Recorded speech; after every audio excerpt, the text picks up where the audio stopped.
ইলিয়াসের স্ত্রী জোহরা বেগম ছেলের মৃত্যুতে অনেক ভেঙে পড়েন। তার উপর এই ঘটনা যেন ছিল মরার ওপর খাঁড়ার বাড়ি। ইলিয়াস সাহেব লক্ষ্য করলেন তাদের বাড়ি থেকে অনেক সোনা দানা ও টাকা পয়সা উধাও হয়ে যাচ্ছে। তিনি ভাবলেন এই শোকের সময়ে তাদের অসচেতনতার সুযোগ নিয়ে হয়তো কাজের লোকেরাই চুরি করছে। এজন্য তিনি সবচেয়ে ঘনিষ্ঠ একজন কাজের লোক ছাড়া বাকি সবাইকে বাড়ি থেকে তাড়িয়ে দিলেন। লোকজনের অভাবে গরু ছাগল পালন করা কঠিন হয়ে যাচ্ছিল বলে তিনি সব গরু ছাগল বিক্রি করে দিলেন। ছেলের এমন ঘটনার পর গ্রামের মানুষও ভয়ে জমিদার বাড়িতে আসা কমিয়ে দিয়েছিল। যে জমিদার বাড়ি একসময় লোকে পরিপূর্ণ থাকত তা যেন ধীরে ধীরে নিস্তেজ হয়ে গেল। এরই মধ্যে জোহরা বেগম একদিন সন্ধ্যায় কূপ থেকে পানি তোলার জন্য গেলেন। তিনি কূপে বালতি ফেললেন, কিন্তু বালতি উঠছিল না। অনেক চেষ্টা করলেন, কিন্তু কোনোভাবেই পানির বালতি ওপরে তুলতে পারছিলেন না। এরই মধ্যে কালো একটি অবয়ব পানি থেকে বের হয়ে এসে তার হাত পা ধরে তাকে পানিতে ফেলে দিল। তার চিৎকার শুনে ইলিয়াস ও কাজের লোক ছুটে এসে দেখে জোহরা কূপের পানিতে হাবুডুবু খাচ্ছে। এরপর তারা অনেক কষ্টে জোহরাকে পানি থেকে তুলতে পারল। কিন্তু এরপর থেকে জোহরা তার আশেপাশে অনেক কালো ছায়া দেখতে শুরু করে। স্বপ্নে সে দেখতে থাকে তার বড় ছেলেকে সে নিজেই কবর থেকে তুলে তার মাথা কাটছে। সে ঠিকমতো খাবার খেতে পারত না, খাবার খেলেই রক্ত বমি হতো। দিন দিন সে একদম শুকিয়ে যাচ্ছিল। ইলিয়াস ভাবল হয়তো ছেলের শোকেই এমনটা হচ্ছে। তারপর ওয়েলকাম ব্যাক। আপনাদের সবাইকে স্বাগত জানাচ্ছি আমি রাসেল। আশা করছি আপনারা সবাই ভালো আছেন এবং ভালোর দলে আছেন। আমিও ভালো আছি আর ভালোর দলে আছি। আমরা কিছুদিন আগে প্রচার করেছিলাম মরহুম পীর সাহেব নামে একটি এপিসোড, এবং সেই এপিসোডটি আপনারা অসম্ভব রকমের পছন্দ করেছিলেন। আর সে কারণেই আমরা আবারও ফিরে যাচ্ছি সেই মরহুম পীর সাহেবের ঘটনায়। এবার আমাদের হাতে এসেছে মরহুম পীর সাহেবের দ্বিতীয় পর্ব। আপনারা সবাই জানেন এই ঘটনাটি যিনি পাঠিয়েছিলেন তিনি আমাদের অনেক পুরনো একজন লিসেনার, যিনি ভূত এফএমের সময় থেকে আমাদের সঙ্গে আছেন। দীর্ঘদিনের যোগাযোগ বিচ্ছিন্নতা এবং তারপরে আবারও ফিরে আসা ভূত.com-এ। চলুন কথা না বাড়িয়ে সরাসরি ঘটনায় যাওয়া যাক। আসসালামু আলাইকুম রাসেল ভাই, আমি মিনহাজুল ইসলাম সৈকত। প্রথমেই ধন্যবাদ জানাচ্ছি মরহুম পীর সাহেব ঘটনাটি প্রচার করার জন্য। আজ এনেছি মরহুম পীর সাহেবের দ্বিতীয় পর্ব। মরহুম পীর সাহেবের জীবদ্দশায় সে সময়ে আমাদের গ্রামের জমিদার ছিলেন ইলিয়াস। তার প্রায় 200 বিঘা জমি ছিল। জমিদার পরিবারে ইলিয়াস ছিলেন 3 ভাইয়ের মধ্যে সবচেয়ে ছোট। তার বড় ভাই ছিলেন আলতাফ এবং মেজ ভাই জাকের। ইলিয়াসের বাবা 2টি বিয়ে করেছিলেন।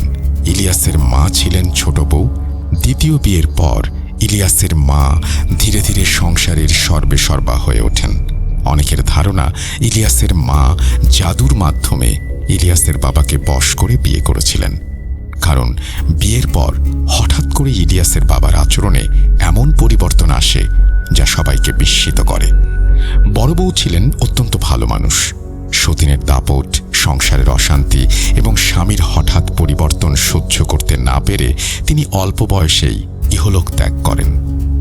জমিদার যখন বৃদ্ধ হয়ে যায় তখন ইলিয়াস ও তার মা ষড়যন্ত্র করে বড় 2 ভাই আলতাফ ও জাকেরকে নামমাত্র সামান্য জমি দিয়ে আলাদা করে দেন এবং সমস্ত সম্পত্তি নিজের নামে লিখে নেন। পিতার মৃত্যুর পর আলতাফ ও জাকের যখন জানতে পারে যে ইলিয়াস সমস্ত সম্পত্তি নিজের নামে লিখে নিয়েছে, তখন তারা এর প্রতিবাদ করে। কিন্তু ইলিয়াসের ক্ষমতার কাছে তারা হার মানতে বাধ্য হয়। বাবার বিশাল সম্পত্তি থেকে বঞ্চিত হয়ে 2 ভাই মানবেতর জীবনযাপন করতে থাকে।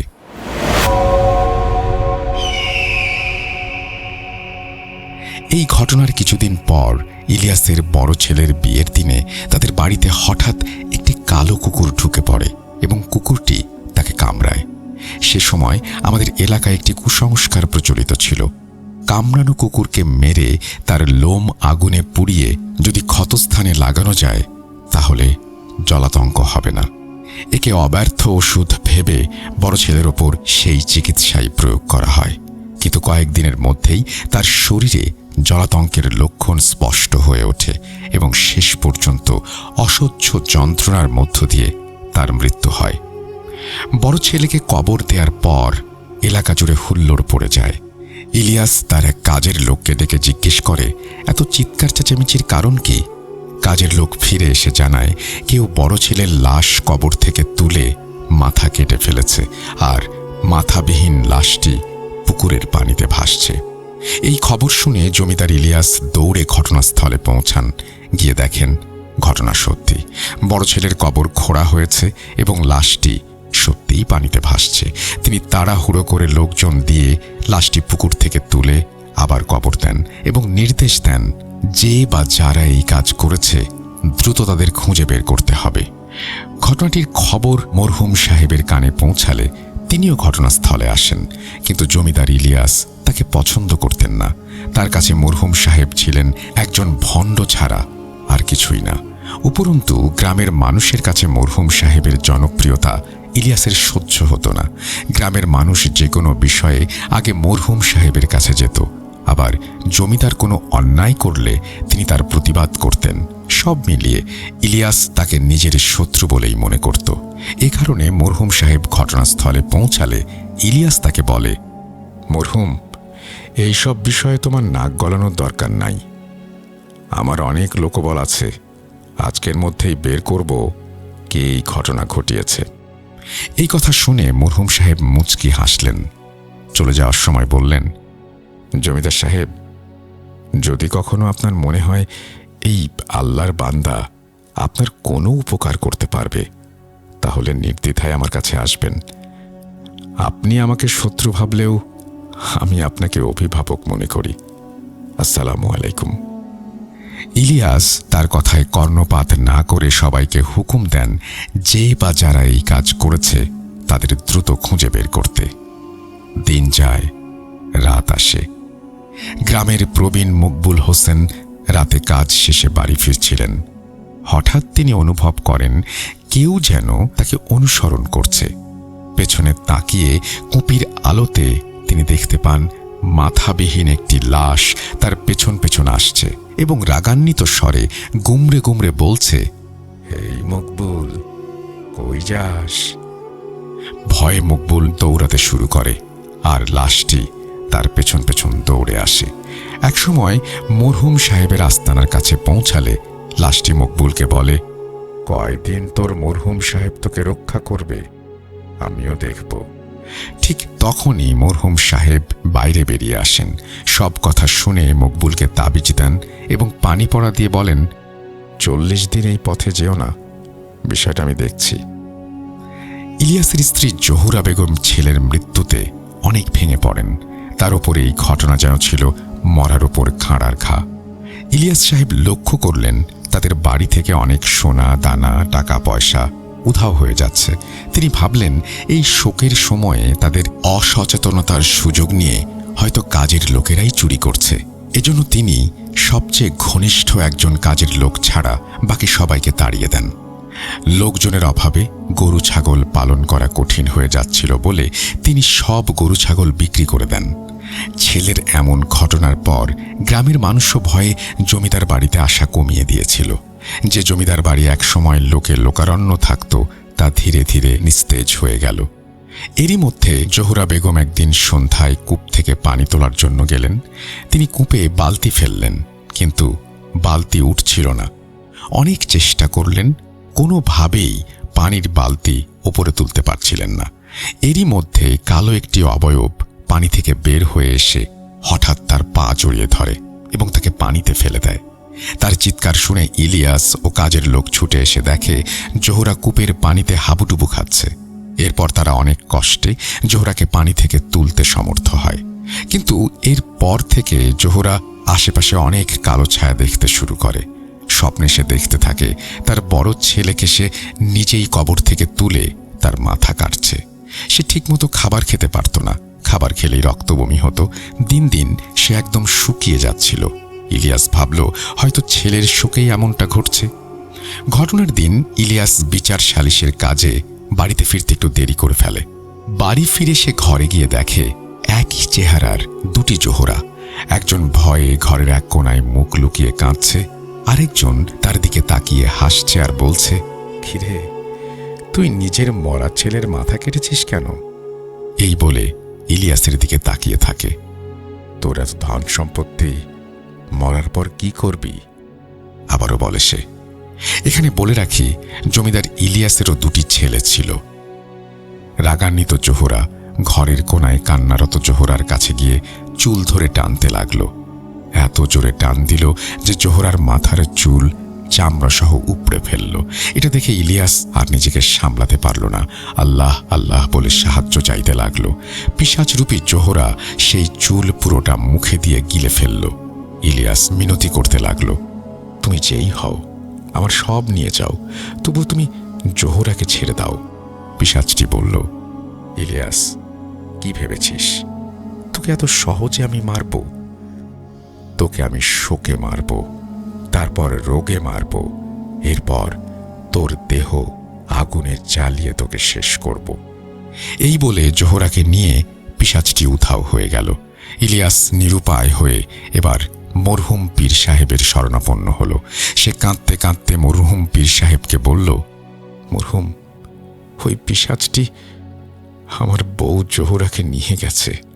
আমার বউয়ের ওপর পিশাচটি অনেক অত্যাচার করেছে, ওর মাথার চুল উপড়ে ফেলেছে। তুমি ওকে বাঁচাও মরহুম, তোমার দুটো পায়ে পড়ি। তুমি শুধু জোহরাকে বাঁচাও, আমার জমিদারিত্ব আমি তোমাকে দিয়ে দেব। এইভাবে ইলিয়াস মিনতি করে কাঁদতে লাগল। মরহুম সাহেব বললেন, জমিদার সাহেব, কান্নাকাটি করবেন না, এখন কান্নাকাটি করার সময় নয়। ধৈর্য ধরুন, আল্লাহর ওপর ভরসা রাখুন। আমি আমার সর্বোচ্চ চেষ্টা করব আপনার পরিবারকে রক্ষা করতে। আসুন, আস্তানার ভেতরে চলে আসুন। আপনি মানসিক এবং শারীরিকভাবে অনেক দুর্বল। কিছুদিন এখানে থাকুন। জমিদার বাড়িতে একা থাকলে পিশাচটি আপনার ক্ষতি করতে পারে। এই বলে মরহুম সাহেব ইলিয়াসকে নিয়ে আস্তানায় চলে গেলেন। এরপর মরহুম সাহেব অজু করে 2 রাকাত নফল নামাজ পড়লেন এবং ধ্যানে বসলেন। কিছুক্ষণ পর আল হুদ এসে হাজির হলেন। মরহুম বললেন, আসসালামু আলাইকুম, গ্রামে এত বড় একটা ঘটনা ঘটে গেল, অথচ আপনারা আমাকে কোনো খবরই দেননি। আল হুদ বললেন, ওয়ালাইকুম আসসালাম। প্রথমেই আমি দুঃখ প্রকাশ করছি আপনাকে কোনো তথ্য দিতে না পারার জন্য। প্রথম কেন্দ্রের বলয় তৈরি করার কাজ চলমান। এমন অবস্থায় আমার সব অনুসারী জিন প্রথম কেন্দ্রের বলয় তৈরিতে ব্যস্ত। জাল্লানের আক্রমণের জন্য সবসময় সতর্ক থাকতে হচ্ছে। শয়তানটি 2 দিন আগে আমাদের কাজ নষ্ট করার চেষ্টা করেছিল। এজন্য মূলত আমরা গ্রামের অন্যদিকে খেয়াল রাখতে পারিনি। মরহুম সাহেব বললেন, আপনি আল আজিজ ও আল জামিকে কিছুদিন প্রথম কেন্দ্রের কাজ দেখাশোনার দায়িত্ব দেন। এই মুহূর্তে আপনার সাহায্যের খুব দরকার। আমি অনুভব করতে পারছি খুব বড় একটা বিপদে পড়েছেন জমিদার সাহেব। আর জমিদার সাহেবের পরিবারের সঙ্গে হঠাৎ এই মর্মান্তিক ঘটনার কারণ কি? আল হুদ বললেন, আমি আজই আল আজিজ আল জামিরের সঙ্গে কথা বলছি। আমাকে কিছু সময় দিন। আমি খোঁজ নিয়ে আপনাকে জানাবো কেন জমিদার সাহেবের পরিবারের এমন পরিণতি হলো। এই বলে আল হুদ সালাম দিয়ে প্রস্থান করলেন। ইলিয়াসের দ্বিতীয় ছেলে ফরিদ ব্যবসার কাজে বাইরে থাকত। তিনি কাপড়ের ব্যবসা করতেন। সেই সময় আজকের মতো আধুনিক গাড়ির প্রচলন ছিল না, তাই গরুর গাড়িতেই মালামাল আনা নেয়া করা হতো। ফরিদ তার ভাইয়ের মৃত্যু ও মায়ের এমন করুণ পরিণতির কথা কিছুই জানত না। ব্যবসা শেষে সে গ্রামে ফিরে আসছিল। গভীর রাত তখন, চারিদিকে খুটখুটে অন্ধকার, মাঝে মাঝে শেয়ালের ডাক শোনা যাচ্ছে। ফরিদ ও গাড়িয়াল গ্রামের মেঠো পথ ধরে এগিয়ে চলেছে।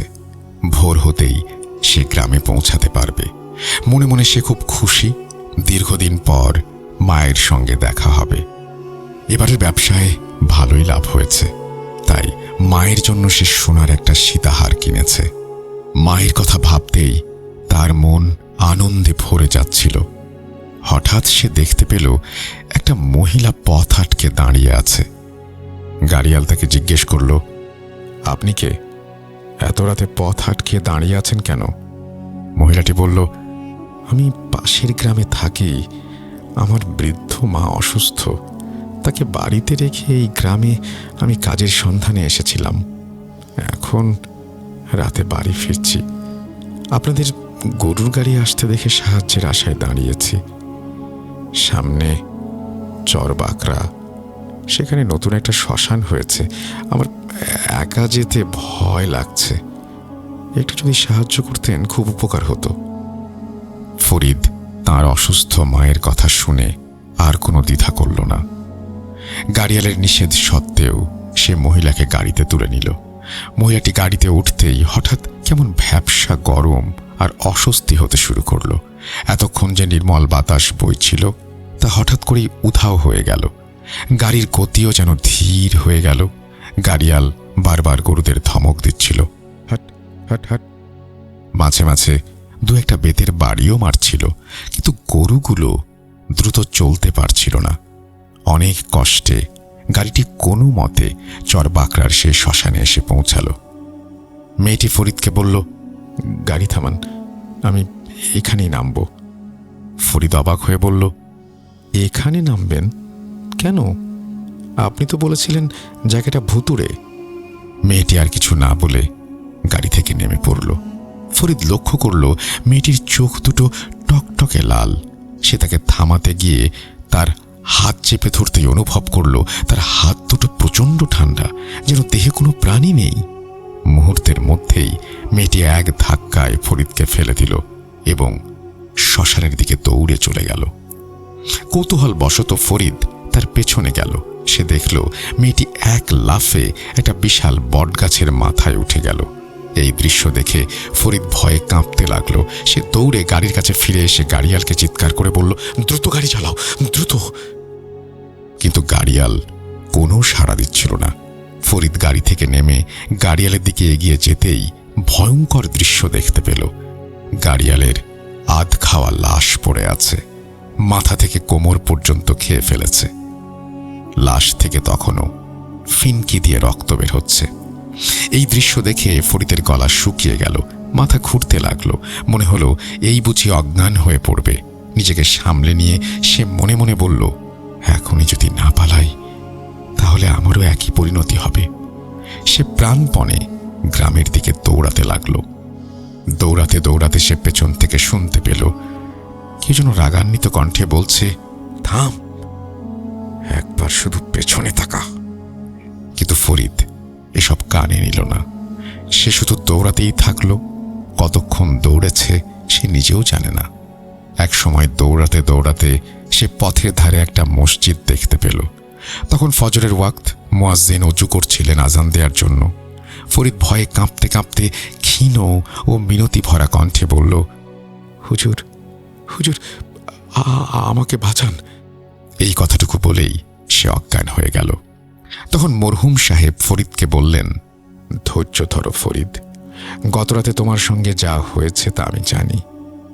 তোমার মাকে নিয়ে যাওয়ার পর সেই রাতেই আমি একটি জিনকে পাঠিয়েছিলাম তোমাকে রক্ষা করার জন্য। পিশাচটি তোমার গাড়িতে উঠতে অনেক চেষ্টা করেছিল, কিন্তু আমার জিন তাকে বাধা দিচ্ছিল। শেষ পর্যন্ত সে মেয়ের রূপ ধরে তোমাকে ছলনা করে গাড়িতে উঠেছে। তুমি নিজে যখন অনুমতি দিলে তখন আমার জিন তাকে আটকাতে পারেনি। তবে সে চরবাকরা পর্যন্ত তোমার ক্ষতি করতে পারেনি। ওই জায়গায় পৌঁছাতেই তার শক্তি বেড়ে যায়। জিনটি তোমাকে বাঁচিয়েছে, কিন্তু গাড়িয়াল ও গরু দুটিকে বাঁচানো সম্ভব হয়নি। তুমি সঙ্গে সঙ্গে দৌড় দিয়েছিলে। এটি সবচেয়ে ভালো সিদ্ধান্ত ছিল। পেছনে না তাকানো ছিল বুদ্ধিমানের কাজ। তার ডাকে সাড়া দিয়ে পেছনে তাকানো মানে তাকে অনুমতি দেয়া। যাই হোক, আল্লাহর অশেষ রহমতে তুমি এই যাত্রায় বেঁচে গেছো। সেদিন সন্ধ্যায় সকল খবর নিয়ে আলহুদ এসে হাজির হলো। আসসালামু আলাইকুম মরহুম সাহেব। ওয়ালাইকুম সালাম। বলুন, কি খবর নিয়ে এসেছেন? আমি জানতে পেরেছি জমিদার ইলিয়াসের পরিবারের ওপর ভয়ঙ্কর কালো জাদু করা হয়েছে। এটি এমনই এক কালো জাদু, যতই চেষ্টা করা হোক না কেন একে সম্পূর্ণভাবে কাটানো প্রায় অসম্ভব। কে এই কালো জাদু করেছে? তান্ত্রিক বিশু, সেই কালো জাদু করেছে। মরহুম সাহেব আতঙ্কিত হয়ে বললেন, তান্ত্রিক বিশু? সে তো সাক্ষাৎ শয়তানের দূত। আল্লাহ, তুমি সাহায্য করো। আলহুদ বললেন, ইলিয়াসের বড় দুই ভাই আলতাফ ও জাকির হিংসা, ক্রোধ ও প্রতিশোধের বশবর্তী হয়ে তান্ত্রিক বিশুর মাধ্যমে এই জাদু করিয়েছে। তবে ফরিদ এই জাদুর আওতায় নেই, যেহেতু ফরিদ দীর্ঘদিন বাইরে ছিল। কিন্তু গত রাতে বিশু একটা শয়তান জিনকে পাঠিয়েছিল। ফরিদকে সরাসরি হত্যা করা ছিল উদ্দেশ্য। সে আপাতত বিপদমুক্ত, কিন্তু ইলিয়াস সাহেব ও তার স্ত্রীকে কোনোভাবেই বাঁচানো সম্ভব নয়। কেন? আমরা জাদু কাটিয়ে দিলেই তো সব সমস্যার সমাধান হয়ে যাবে। আপনি যতটা সহজ ভাবছেন, এই জাদু কাটানো ততটা সহজ নয়। বিশু পরিবারের প্রতিটি সদস্যের চুল, নখ, রক্ত ও কাপড় প্রথমে সংগ্রহ করেছে। এরপর সেগুলো একটি কালো কুকুরকে খাইয়েছে। সেই কুকুরকে বলি দিয়ে তার রক্ত শয়তানের উদ্দেশ্যে উৎসর্গ করেছে এবং কুকুরের মাংস খাইয়েছে ইলিয়াস সাহেব, তার বড় ছেলে ও তার স্ত্রীকে। এর ফলে তারা এক গভীর জাদুর বন্ধনে আটকা পড়ে গেছে।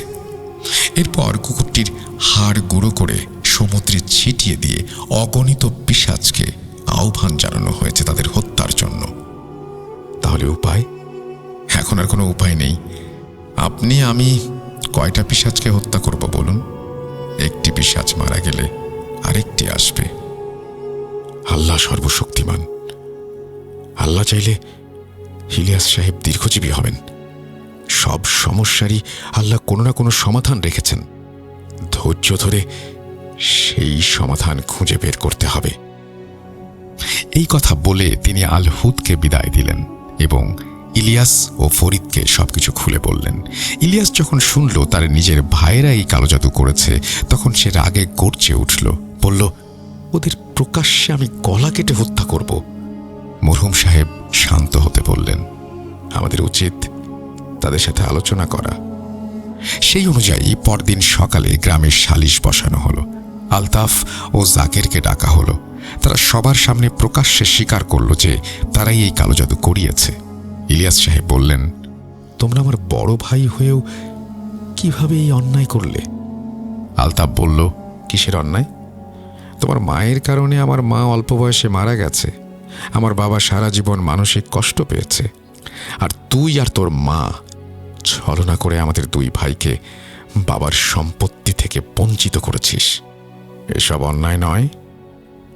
জমিদারের ছেলে হয়েও আজ আমাদের অন্যজনের খেতে খামারে কাজ করতে হয়। অন্যায় নয়? আর গ্রামবাসী, আজ তোমরা আমাদের বিচার করতে এসেছ, কিন্তু সেদিন কোথায় ছিলে তোমরা যেদিন আমরা তোমাদের কাছে বিচার চেয়েছিলাম? সেদিন তো কেউ আমাদের বিচার করনি। এই বলে আলতাফ কাঁদতে লাগল। নিজের কৃতকর্মের জন্য অনুশোচনা করতে করতে সে মরহুম সাহেবকে বলল, পীর সাহেব, আমরা খুব বড় ভুল করেছি। অন্যের জীবন ধ্বংস করে কেউ সুখী থাকতে পারে না। কালো জাদু করার পর আমাদের জীবনেও ঘোর অন্ধকার নেমে এসেছে। আপনি কিছু একটা করে আমাদের রক্ষা করুন। মরহুম সাহেব বললেন, আপনাদের ভেবে কাজ করা উচিত ছিল। কালো জাদুকরদের ইহকাল পরকাল বলে কিছু নেই। উভয় জগতেই তাদের জন্য রয়েছে ভয়ঙ্কর শাস্তি। এখন আমাদের যত দ্রুত সম্ভব তান্ত্রিক বিশুর কাছে যেতে হবে এবং তাকে বাধ্য করতে হবে এই জাদু কাটানোর জন্য। এখন একটু আপনাদের তান্ত্রিক বিশুর পরিচয় দেই। বিশু কোন ধর্মের অনুসারী ছিল এই বিষয়টি নিশ্চিতভাবে কেউ জানে না। তবে এলাকাবাসীর ধারণা অনুযায়ী সে শয়তান উপাসনায় বিশ্বাসী ছিল। শয়তানই ছিল তার আরাধ্য, আর শয়তানের পূজা এবং সাধনাতেই সে নিজের জীবন নিয়োজিত করেছিল। তার বংশ পরিচয় কিংবা জন্মস্থান সম্পর্কে কোনো নির্ভরযোগ্য তথ্য নেই। যেন হঠাৎ করেই সে একদিন এই অঞ্চলে আবির্ভূত হয়েছিল। লোকজন বিশ্বাস করত বিশুর একমাত্র উদ্দেশ্য ছিল মানুষের ক্ষতি করা। কালো জাদু করাই ছিল তার প্রধান কাজ।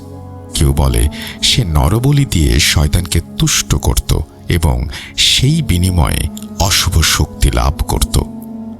আবার অনেকের ধারণা ভিন্ন। তাদের মতে বিশু হয়তো খোকসা বা কাকডুমুর গাছের রহস্যময় ফুল সংগ্রহ করতে সক্ষম হয়েছিল। আমাদের এলাকায় একটা পুরনো জনশ্রুতি আছে, বছরের কোনো এক অমাবস্যার রাতে খোকসা গাছে একটি বড় সাদা ও অদ্ভুত আকর্ষণীয় ফুল ফোটে। এই ফুলটি বছরে মাত্র একবারই ফোটে এবং তা কেবল অমাবস্যার রাতেই দেখা যায়। অনেক তান্ত্রিক এবং কবিরাজের কাছে এই ফুলের বিশেষ গুরুত্ব আছে। এই ফুল ব্যবহার করে তারা কালো জাদু করতে পারে এবং জিনদের বশে আনতে পারে। এক কথায় এই ফুলের নামে নাকি বহু অসাধ্য সাধন সম্ভব। অনেকের বিশ্বাস এই দুর্লভ ফুলটি সংগ্রহ করতে পেরেছিল বলেই সে ধীরে ধীরে অত্যন্ত শক্তিশালী হয়ে উঠেছিল। তবে আমার ব্যক্তিগত ধারণা ভিন্ন। আমার মনে হয় তার শক্তির মূল উৎস ছিল দীর্ঘদিনের শয়তানের পূজা ও অশুভ সাধনা। যাই হোক, খোকসা ফুলকে ঘিরে এই বিশ্বাস ও কাহিনীগুলো আমার কাছে বেশ আগ্রহজনক বলে মনে হয়েছিল বলেই এখানে শেয়ার করলাম। এখন ঘটনায় ফিরি। পরদিন ভোরের দিকে মরহুম সাহেব আলতাফ ও জাকেরকে সঙ্গে নিয়ে বিশুর উদ্দেশ্যে রওনা দিলেন। বিশু থাকত শিবপুর গ্রামের একেবারে শেষ সীমানায়, যেখানে গাঁয়ের রাস্তা শেষ হয়ে নিঃশব্দে শুরু হয়েছে জঙ্গল। গ্রামের লোকজন সচরাচর ওই পথে যেত না। রাস্তার পাশে ছিল একটি পুরনো দিঘি, যার পানি সারা বছরই কালচে রঙের থাকত। দিঘির পার ঘেঁষে ঘন জঙ্গলের মাঝখানে দাঁড়িয়েছিল একটি বিরাট তেঁতুল গাছ। গাছটি এতটাই পুরনো যে তার ডালপালা আকাশ ঢেকে রেখেছিল। দিনের আলো সেখানে ম্লান হয়ে যেত। ঠিক সেই তেঁতুল গাছের নিচেই ছিল একটি ছোট জরাজীর্ণ খুপড়ি ঘর। সেখানেই বাস করত বিশু। মরহুম সাহেবেরা দিঘি পার হয়ে যখন জঙ্গলে প্রবেশ করলেন, তখন অনুভব করতে লাগলেন অদ্ভুত এক চাপা অস্বস্তি। চারিদিকের বাতাস যেন হঠাৎ করেই ভারী হয়ে উঠল। পাখির ডাক থেমে গেল। জঙ্গল নিঃশব্দে দাঁড়িয়ে আছে। মনে হচ্ছিল অদৃশ্য কেউ তাদের প্রতিটি নড়াচড়া গভীরভাবে লক্ষ্য করছে। খুপড়ি ঘরের সামনে পৌঁছাতেই ভেতর থেকে হঠাৎ হাসির শব্দ শোনা গেল। সেই হাসিটা স্বাভাবিক ছিল না, বরং ঠাট্টা আর তাচ্ছিল্যে ভরা ছিল। মুহূর্তের মধ্যেই বিশু ঘর থেকে বেরিয়ে এলো। মরহুম সাহেবের দিকে তাকিয়ে সে ব্যঙ্গাত্মক সুরে বলল, আরে মরহুম যে, আজ হঠাৎ এখানে কি মনে করে? এই জঙ্গলে তোমাদের পায়ের শব্দ তো দূর থেকেই চেনা যায়। বলো, আজ কি এমন দরকার পড়ল যে এত কষ্ট করে আসতে হলো? মরহুম সাহেব বিশুকে বললেন, দেখো বিশু, তুমি সবই জানো আমরা কেন এখানে এসেছি। এরপর ধমকের সুরে বললেন, তুমি আসলাম আর জাকেরের কথায় জমিদার ইলিয়াসের ওপরে যে কালো জাদু করেছ তা কাটিয়ে দাও, আর বিনিময়ে তুমি যত টাকা চাও দেয়া হবে। বিশু বলল, কি রে মরহুম, তোকে তো আমি অনেক জ্ঞানী মনে করেছিলাম, কিন্তু তুই তো দেখি ফাঁকা কলসি রে। তুই নাকি বিরাট আধ্যাত্মিক পীর। তাহলে তুই এই জাদু কাটিয়ে তোর ক্ষমতা প্রমাণ কর। মরহুম সাহেব বললেন, তুমি যে জাদু করেছ তা কাটাতে পারবে তুমি নিজেই। আসলাম ও জাকির তাদের ভুল বুঝতে পেরেছে। ওরা চায় তাদের ভাইয়ের পরিবারে শান্তি থাকুক। নিরীহ মানুষের জীবন নিয়ে তোমার লাভ কি? বিশু মরহুম সাহেবের কথা মুখ থেকে কেড়ে নিল। কি বললি মরহুম?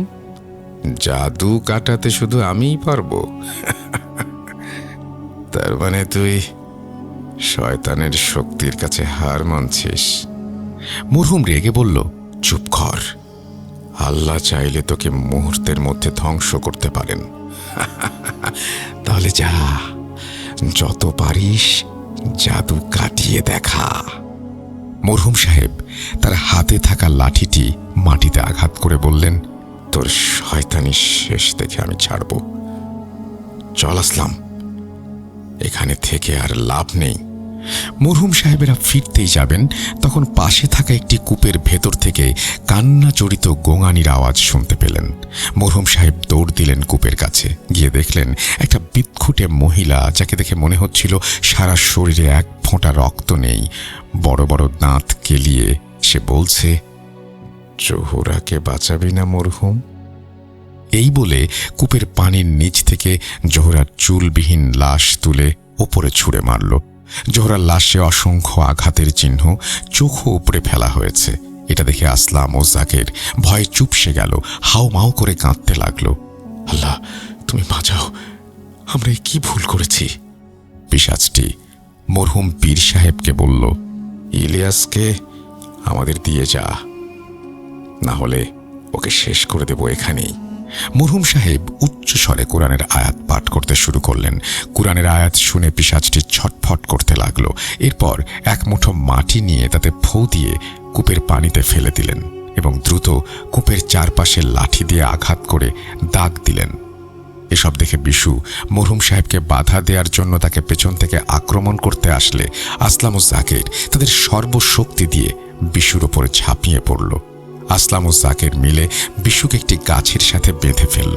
এদিকে মরহুম সাহেব তার পকেট থেকে একটি ছোট টিনের কৌটা বের করে তাতে থাকা পানিতে ফুঁ দিয়ে পিশাচটির ওপরে ছিটিয়ে দিলেন। এরপর আয়াত পড়তে পড়তে এক সময় পিশাচটিকে ওই টিনের কৌটায় বন্দি করে ফেললেন। মরহুম সাহেব বিশুকে বললেন, আমি চাইলে এখনই তোকে 2 খণ্ড করে মাটিতে পুঁতে ফেলতে পারি, কিন্তু আমি তা করব না, সুযোগ দিলাম তোকে। এরপর মরহুম সাহেব কলাপাতা জোগাড় করে জোহরার লাশ পেঁচিয়ে নেয়ার চেষ্টা করলেন, কিন্তু জোহরার আধা পচা গলে যাওয়া লাশ কিছুতেই সেই কলাপাতায় বাঁধা যাচ্ছিল না। এরপর কোনো মতে সেই লাশটি বেঁধে আসলাম ও জাকের তা কাঁধে নিয়ে জঙ্গল পার হয়ে দিঘির পাড় দিয়ে পালিকান্দার উদ্দেশ্যে হাঁটতে শুরু করলেন। যখন তারা গ্রামে পৌঁছালেন, গ্রামে কান্নার রোল পড়ে গেল। জমিদার পত্নী জোহরা মায়ের মতো তাদের প্রতিটি মানুষকে ভালোবাসতেন।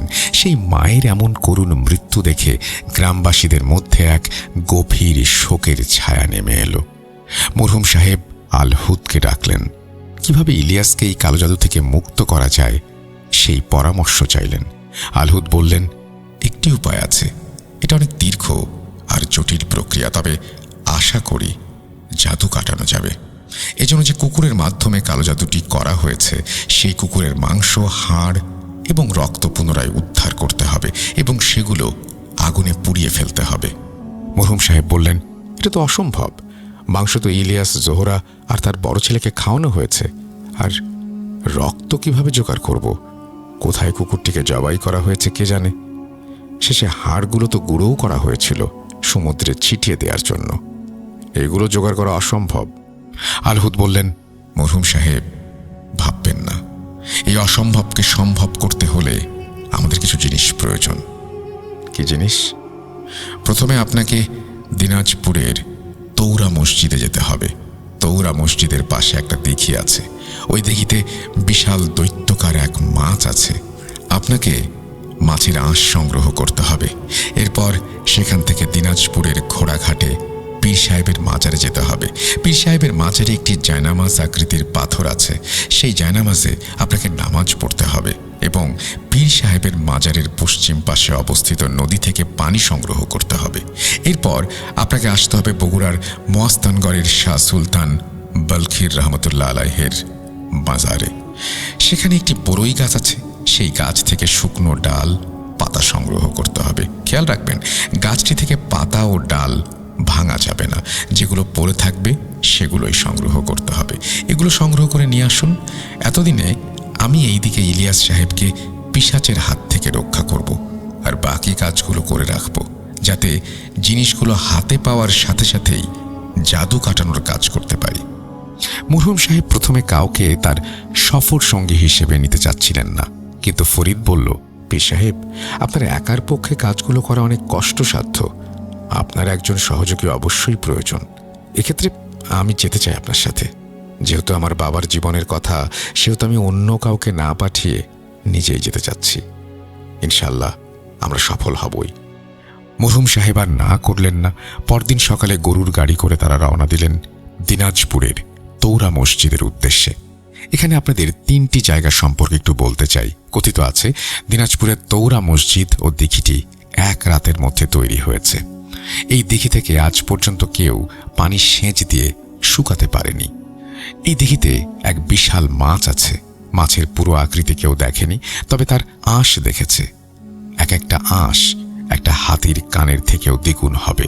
তবে আমার মনে হয় এটা কোনো সাধারণ মাছ নয়, হয়তো এটা মাছরূপী জিন। আর দিনাজপুরের ঘোড়াঘাটে অবস্থিত পীর সাহেবের মাজারটি অনেক পুরনো।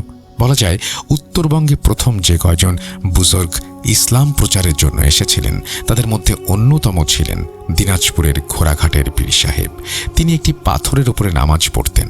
সেই পাথরটি এখনও সেখানে আছে।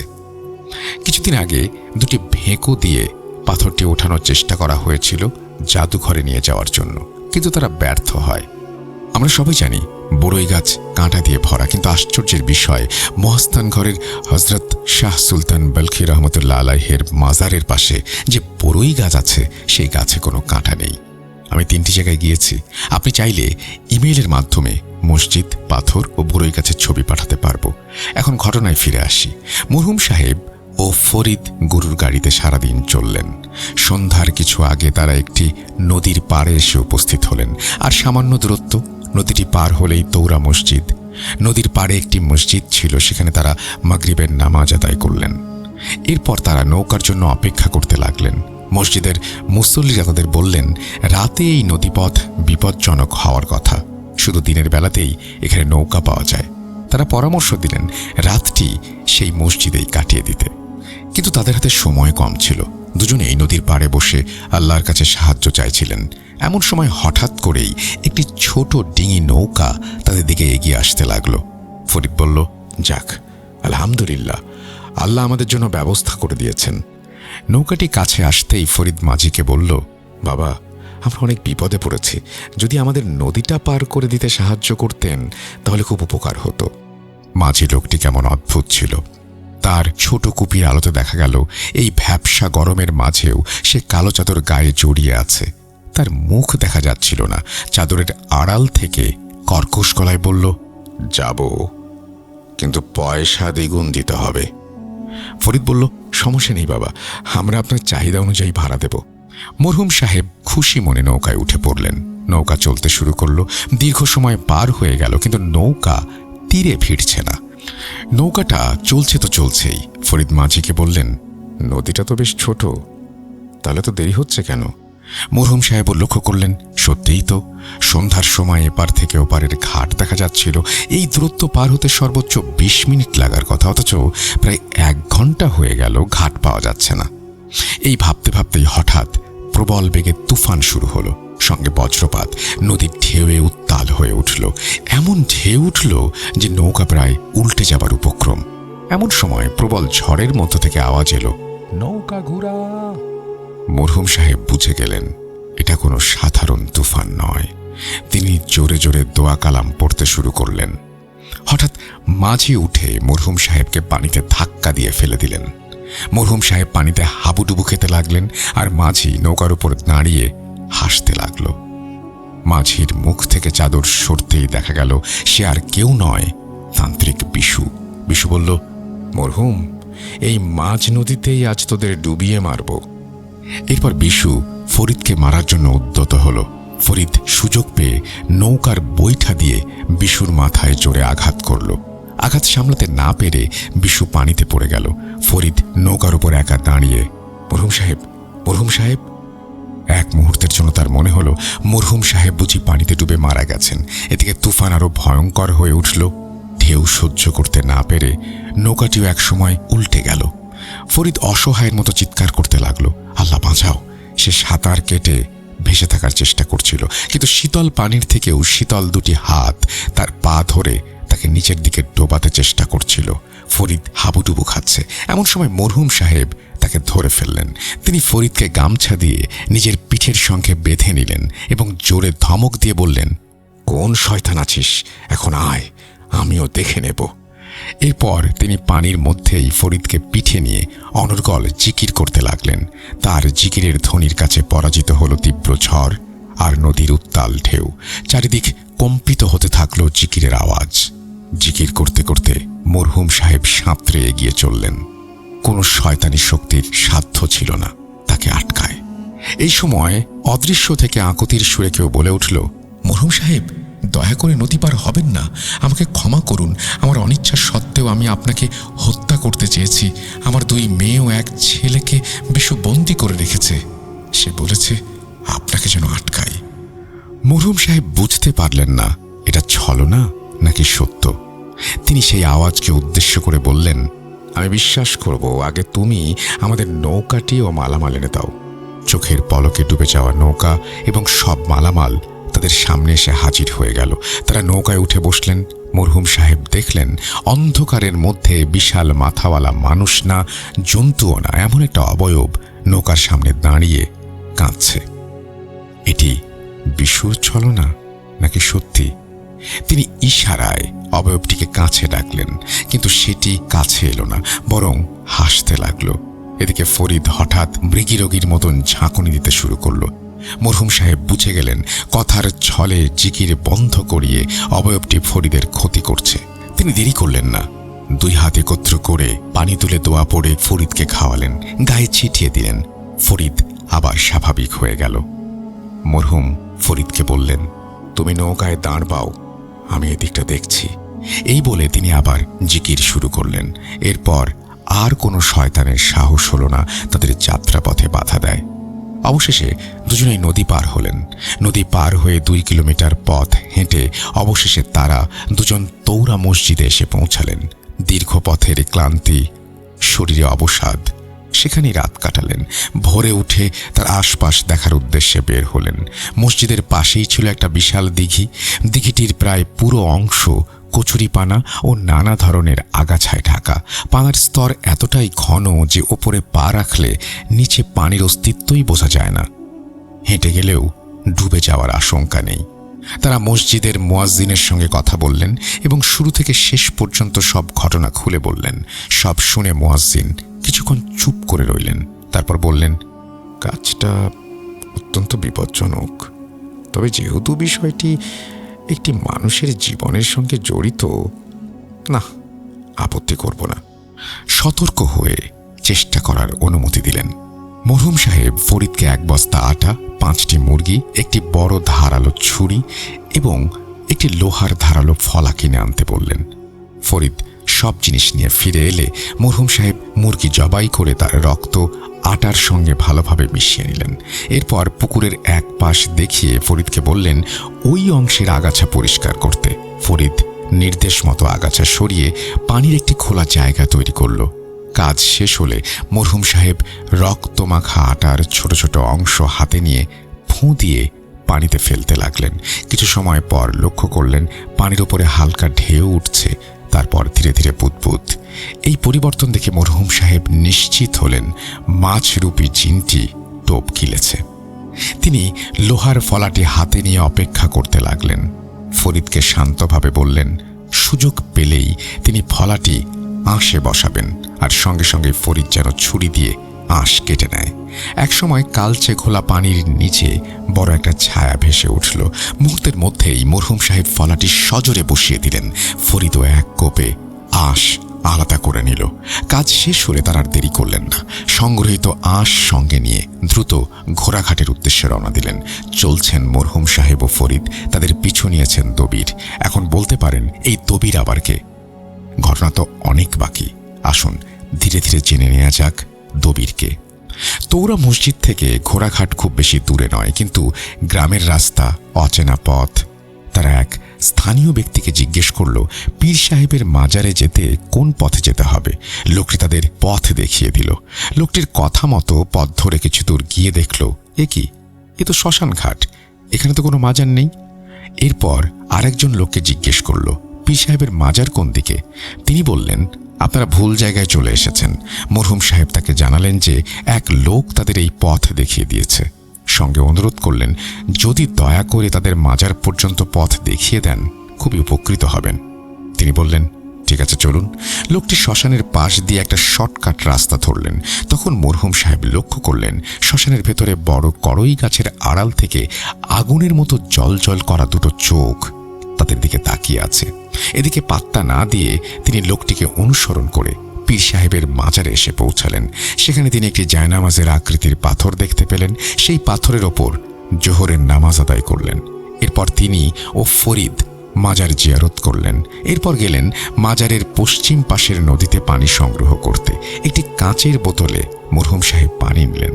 এরপর সেখান থেকে আসলেন বগুড়ার মহাস্থানগড়ে। সেখানে থাকা বরই গাছ থেকে কিছু পাতা ও ডাল সংগ্রহ করলেন। তো সেই রাতে মরহুম সাহেব মসজিদে শুয়ে আছেন। তিনটি জিনিসই তারা সফলভাবে সংগ্রহ করতে পেরেছেন। এজন্য মনে মনে আনন্দিত। আগামীকাল সকালেই বাড়ির উদ্দেশ্যে রওনা দেবেন এবং ইলিয়াস সাহেবকে সুস্থ করতে পারবেন। এই সময় হঠাৎ তিনি লক্ষ্য করলেন মসজিদে জানালার ফাঁক দিয়ে চাঁদের আলোতে কার যেন ছায়া পড়েছে মসজিদের ভেতরে। তার মাথাটা অস্বাভাবিক বড়। মরহুম সাহেব বললেন, কে ওখানে দাঁড়িয়ে আছেন? কে আপনি? এটা বলার সঙ্গে সঙ্গে লোকটি সেখান থেকে সরে যায়। এদিকে ফরিদ অজু করতে বাইরে গিয়েছিল। অনেক সময় হয়ে গেল ফিরে না আসায় মরহুম সাহেব একটু এগিয়ে গেলেন ফরিদকে খুঁজতে। গিয়ে দেখেন ফরিদ কোথাও নেই। অজুখানার এক কোনায় দাঁড়িয়ে আছে সেই বড় মাথাওয়ালা লোকটি। মরহুম সাহেব বললেন, কে আপনি? এটা বলতেই কি যেন মরহুম সাহেবের মাথায় পেছন থেকে সজোরে একটা লাঠি দিয়ে আঘাত করল। তিনি সেখানে অজ্ঞান হয়ে গেলেন। এদিকে ফরিদের জ্ঞান ফিরলে দেখে সে একটি নতুন কবরের মধ্যে শুয়ে আছে। কবরের উপরে দাঁড়িয়ে সেই বড় মাথাওয়ালা লোকটি। ভাবুন তো একবার কেমন লাগে সেই সময়। ফরিদ ভীষণ ভয় পেল। সে উঠে দাঁড়ানোর চেষ্টা করল। ফরিদ চিৎকার করতে লাগলো ভয়ে। সে যেন ফরিদকে জ্যান্ত কবর দেবে। ফরিদ তাকে বাধা দেওয়ার চেষ্টা করল, কিন্তু তার শরীরে এত শক্তি নেই।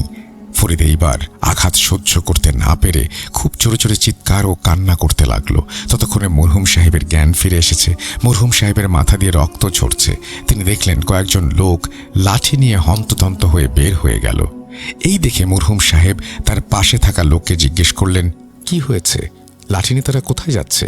লোকটি বলল, কবরস্থানের ভেতর থেকে নাকি একটা লোকের চিৎকার চেঁচামেচির আওয়াজ পাওয়া যাচ্ছে, তাই সবাই মিলে দেখার জন্য যাচ্ছে। মরহুম সাহেব ওইটা শুনে দৌড় দিলেন কবরস্থানের দিকে। কিন্তু তিনি দেখলেন একটা কবরে এলোমেলোভাবে মাটি দেয়া, বাকি সবকিছু স্বাভাবিক। তিনি সবাইকে বললেন, আজকে এই কবরস্থানে কাউকে মাটি দেয়া হয়েছে? লোকজন বলল, না। এটা শুনে তিনি চমকে উঠলেন এবং সবাইকে তখনই মাটি সরাতে বললেন। মাটি সরালে দেখা গেল ফরিদ। মরহুম সাহেব এই রহস্য জানার জন্য আবার আসলেন কবরস্থানের ভেতরে। এবার প্রস্তুতি সেরে ফেললেন। তিনি তার শরীর বন্ধ করে নিলেন। তিনি কবরস্থানের এক পাশ থেকে কান্নার আওয়াজ শুনলেন। মরহুম সাহেব বললেন, আপনি কে?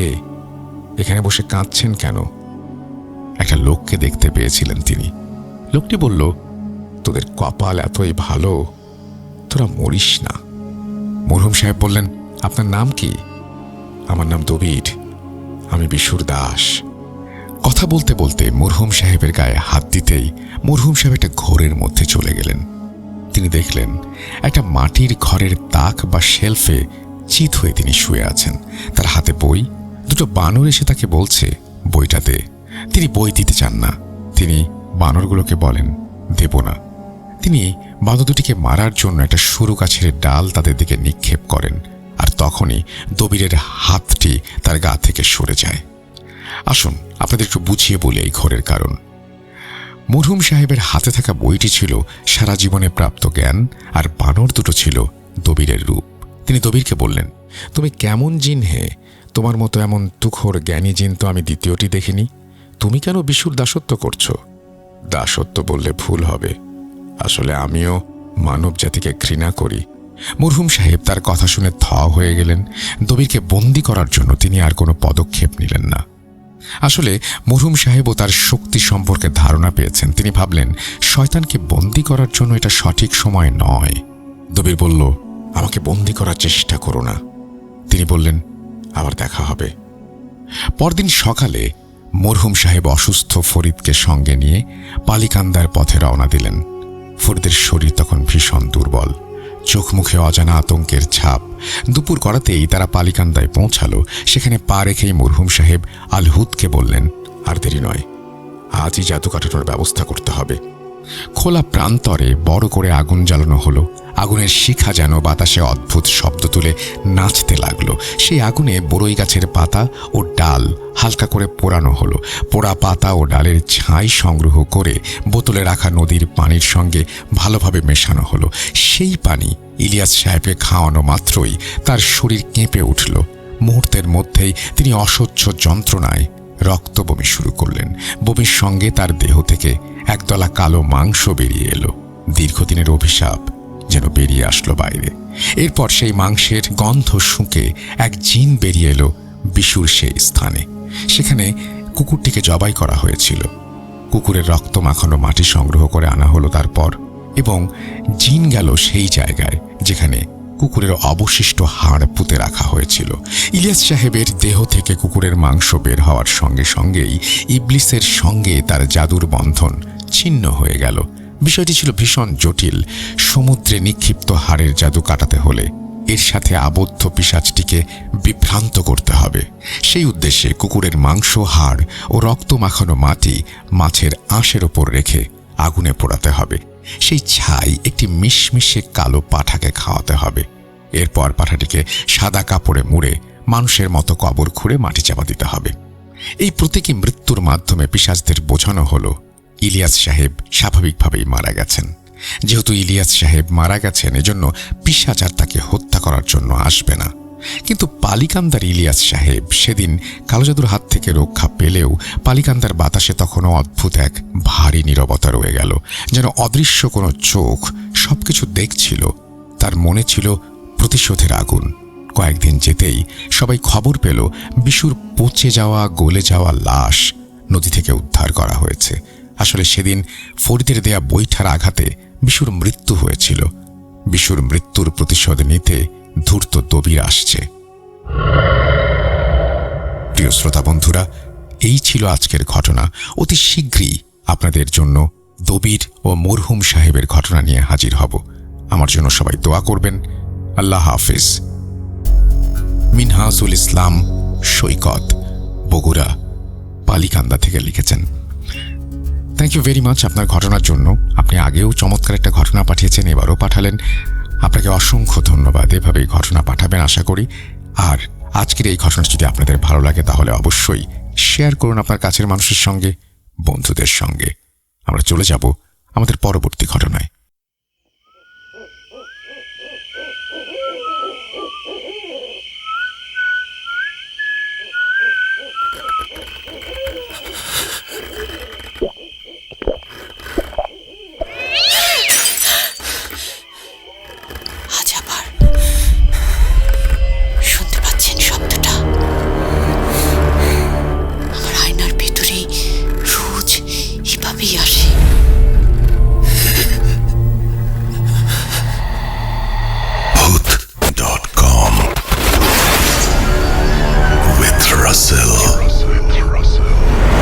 Welcome back. আপনাদের সবাইকে স্বাগত জানাচ্ছি আমি রাসেল। আশা করছি আপনারা সবাই ভালো আছেন, ভালোর দলে আছেন।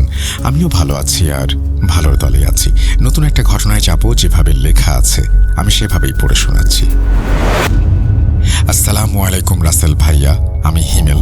আমার বাসা রাজবাড়ী জেলার বালিয়াকান্দি গ্রামে। সেই 2012 সাল থেকে ভূত এফএম শুনি, আর এখনো প্রতি রাতে আপনার ঘটনাগুলো বন্ধুদের সাথে শুনতে শুনতে ঘুমিয়ে পড়ি। ভূত.com-এর প্রতি, আপনার প্রতি আমার আলাদা ভালোবাসা আছে। আজকের এই ঘটনাটি আমার নিজের সাথে ঘটে যাওয়া সত্য ঘটনা।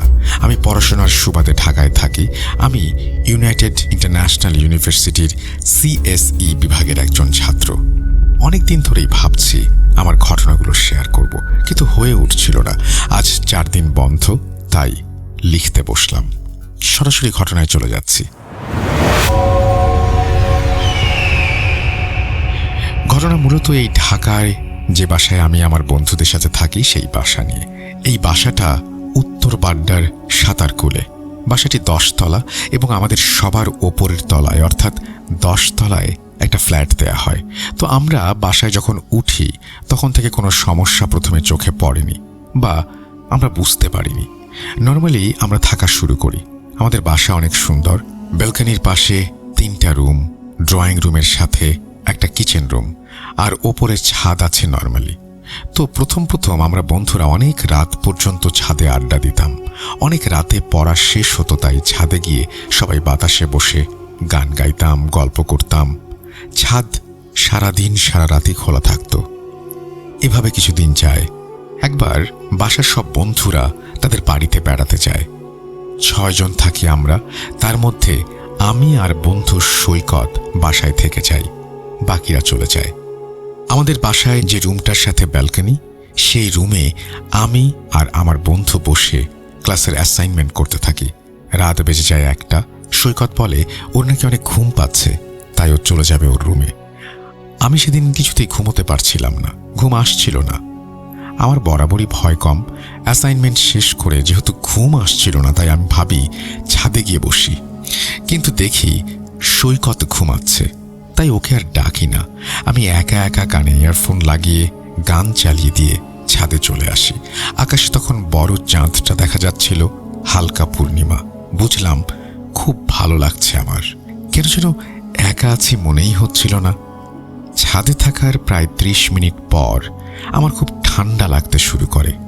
ওই দিন কিন্তু গরমের দিন, বাতাস তেমন ছিল না। আমার ঠান্ডা লাগবে কেন, বিষয়টা পরে বুঝেছি। যাই হোক, আমার তখনও কিছু মনে হয়নি, মনে কোনো ভয় আসেনি। আরও 20 মিনিট পর আমি ভাবলাম রুমে যাই, ক্লাস আছে, ঘুমিয়ে পড়ি। যখনই চলে আসতে যাব, আমি দেখলাম ছাদের পাইপের লাইনের ধারে একটা বসার জায়গা আছে। সেখানে কেউ বসে না, কারণ ওইদিকে খাল আছে, পচা খাল আর ময়লার স্তূপ, তাই দুর্গন্ধ আসে। আমি দেখলাম একটা মেয়ে, বয়স 17-18 হবে, মাথা নিচু করে বসে আছে। আমাদের বাসায় ফ্যামিলি আর ব্যাচেলার সবাই থাকতো, তাই আমি ভাবলাম অন্য বাসার কেউ হবে। তারপরে ভাবলাম হয়তো কিছু হয়েছে, মন খারাপ, ছাদে এসে বসে আছে। আমি তখন বাসায় নতুন, বাসায় কারা থাকে কাউকেই ঠিকমতো চিনি না। এত রাতে ছাদে আমি আর সে একা। একটা মেয়ের কাছে যাব এত রাতে, কে কি ভাববে? যদি কেউ চলে আসে হয়তো খারাপ কিছু ভাবতে পারে, এবং জানাজানি হলে এই বাসা থেকে হয়তো আমাকে চলেও যেতে হতে পারে। তাই কাছে যাচ্ছি না, জিজ্ঞেস করছি না। কিন্তু এত রাতে ছাদে সুইসাইড করে বসে কিনা, কোনো ঝামেলা হয় কিনা, এইসব মাথায় আসছিল বারবার। তাই সব ভুলে আস্তে আস্তে কাছে গেলাম। ভাবলাম সব জিজ্ঞেস করব। যত কাছে যাচ্ছি বুঝতে শুরু করলাম উনি মাথা নিচু করে কিছু খাচ্ছিলেন। অনেকদিন পর খেলে মানুষ যেভাবে খায় সেইভাবে। অন্ধকার রাত, আমি প্রায় 10-15 হাত দূরে দাঁড়িয়ে জিজ্ঞেস করলাম, এই যে আপু, খাওয়া বন্ধ হয়ে গেল। আমি বললাম, কোনো সমস্যা? এত রাতে ছাদে কোনো কথা বলল না। আবার বললাম, আমাকে বলতে পারেন কোনো সমস্যা হলে। বিশ্বাস করবেন কিনা জানি না, শুধু আমি জানি ওই রাত আমার জন্য কত বিভীষিকাময় ছিল। এখন আমি ঘুমোতে পারি না। 3য়বার ডাকার পর আমি দেখলাম মেয়েরূপী জিনিসটা মাথা উঁচু করলো। আমি আবছা আলোতে দেখলাম, আমার কলিজা ভয়ে শুকিয়ে গেল। আমি দেখলাম ওটা কোনো মানুষ না। মুখটা একদম ফ্যাকাশে, রক্ত শূন্য, চুলগুলো একদম উস্কো খুস্কো, চোখ দুটো একদম লাল। অন্ধকারে লাল জিনিস কিন্তু কালচে দেখায়। আমি দেখলাম কালচে তরল তার মুখে বুকে লেগে আছে। সব থেকে ভয়ের ব্যাপার হলো যে আমি কোনোদিন ভুলব না, তা হলো মুখের মধ্যে কোনো একটা মানুষের কোনো একটা অঙ্গ বা প্রত্যঙ্গ দেখা যাচ্ছে। এই দৃশ্য দেখে আমার সমস্ত শরীর ছেড়ে দিল। আমি যেভাবে পারি সব শক্তি দিয়ে দৌড়াতে শুরু করলাম, কিন্তু একটা পাইপের সাথে ধাক্কা লেগে আমি পড়ে যাই। চিৎকার দিয়ে ওখানেই অজ্ঞান হয়ে যাই।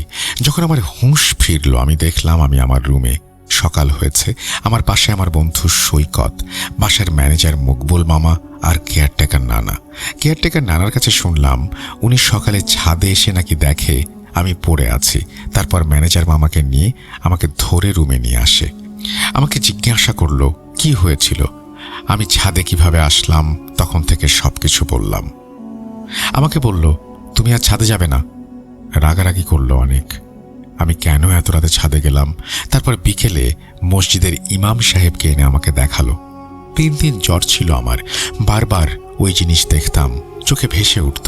ইমাম সাহেব আমাকে দোয়া দুরুদ পড়ে ফুঁ দিয়ে দিলেন আর নামাজ পড়ার কথা বলে চলে গেলেন এবং বললেন যত দ্রুত সম্ভব আমরা যেন বাসায় মিলাদ পড়িয়ে দেই, দরজায় যেন আয়াতুল কুরসি লাগিয়ে রাখি। 3 দিন পর আমি ম্যানেজার মামার কাছে গেলাম। সেখানে কেয়ারটেকার নানাও ছিল। আমি তাদের কাছে জিজ্ঞাসা করলাম, বাসায় কি কোনো সমস্যা আছে? তারা প্রথমে কিছু বলতে চাচ্ছিল না, বারবার অস্বীকার করল। কিন্তু আমি যেহেতু দেখেছি আর অনেকের জোরাজুরি করছি, একটা সময় আমাকে সব কিছু বলল। তো ঘটনা হচ্ছে, অনেক দিন আগে এই বাসায় এক দম্পতি থাকত। স্বামী ছিল মাদকাসক্ত এবং প্রচুর পরিমাণে অর্থ সম্পদ নষ্ট করত জুয়া খেলে। এই ব্যাপার নিয়ে স্বামী স্ত্রীর মধ্যে সবসময় একটা অশান্তি, মারামারি লেগেই থাকত। একটা সময়ের কথা, তার স্ত্রী তখন 7 মাসের অন্তঃসত্ত্বা।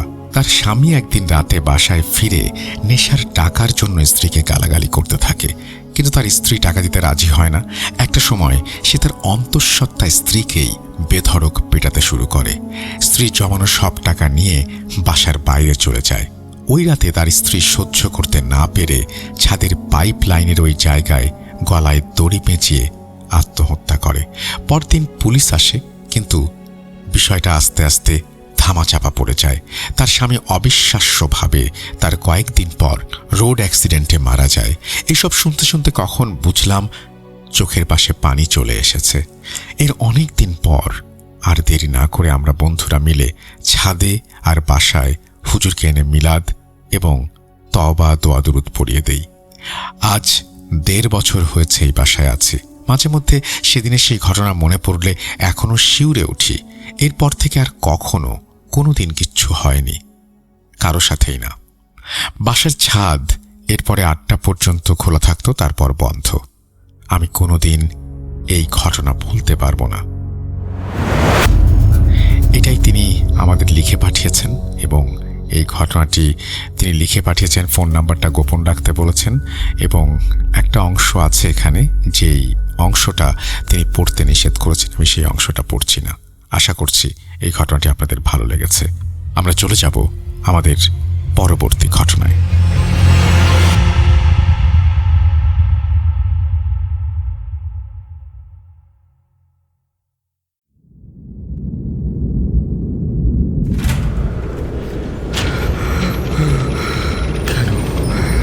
কেন তুমি আসো?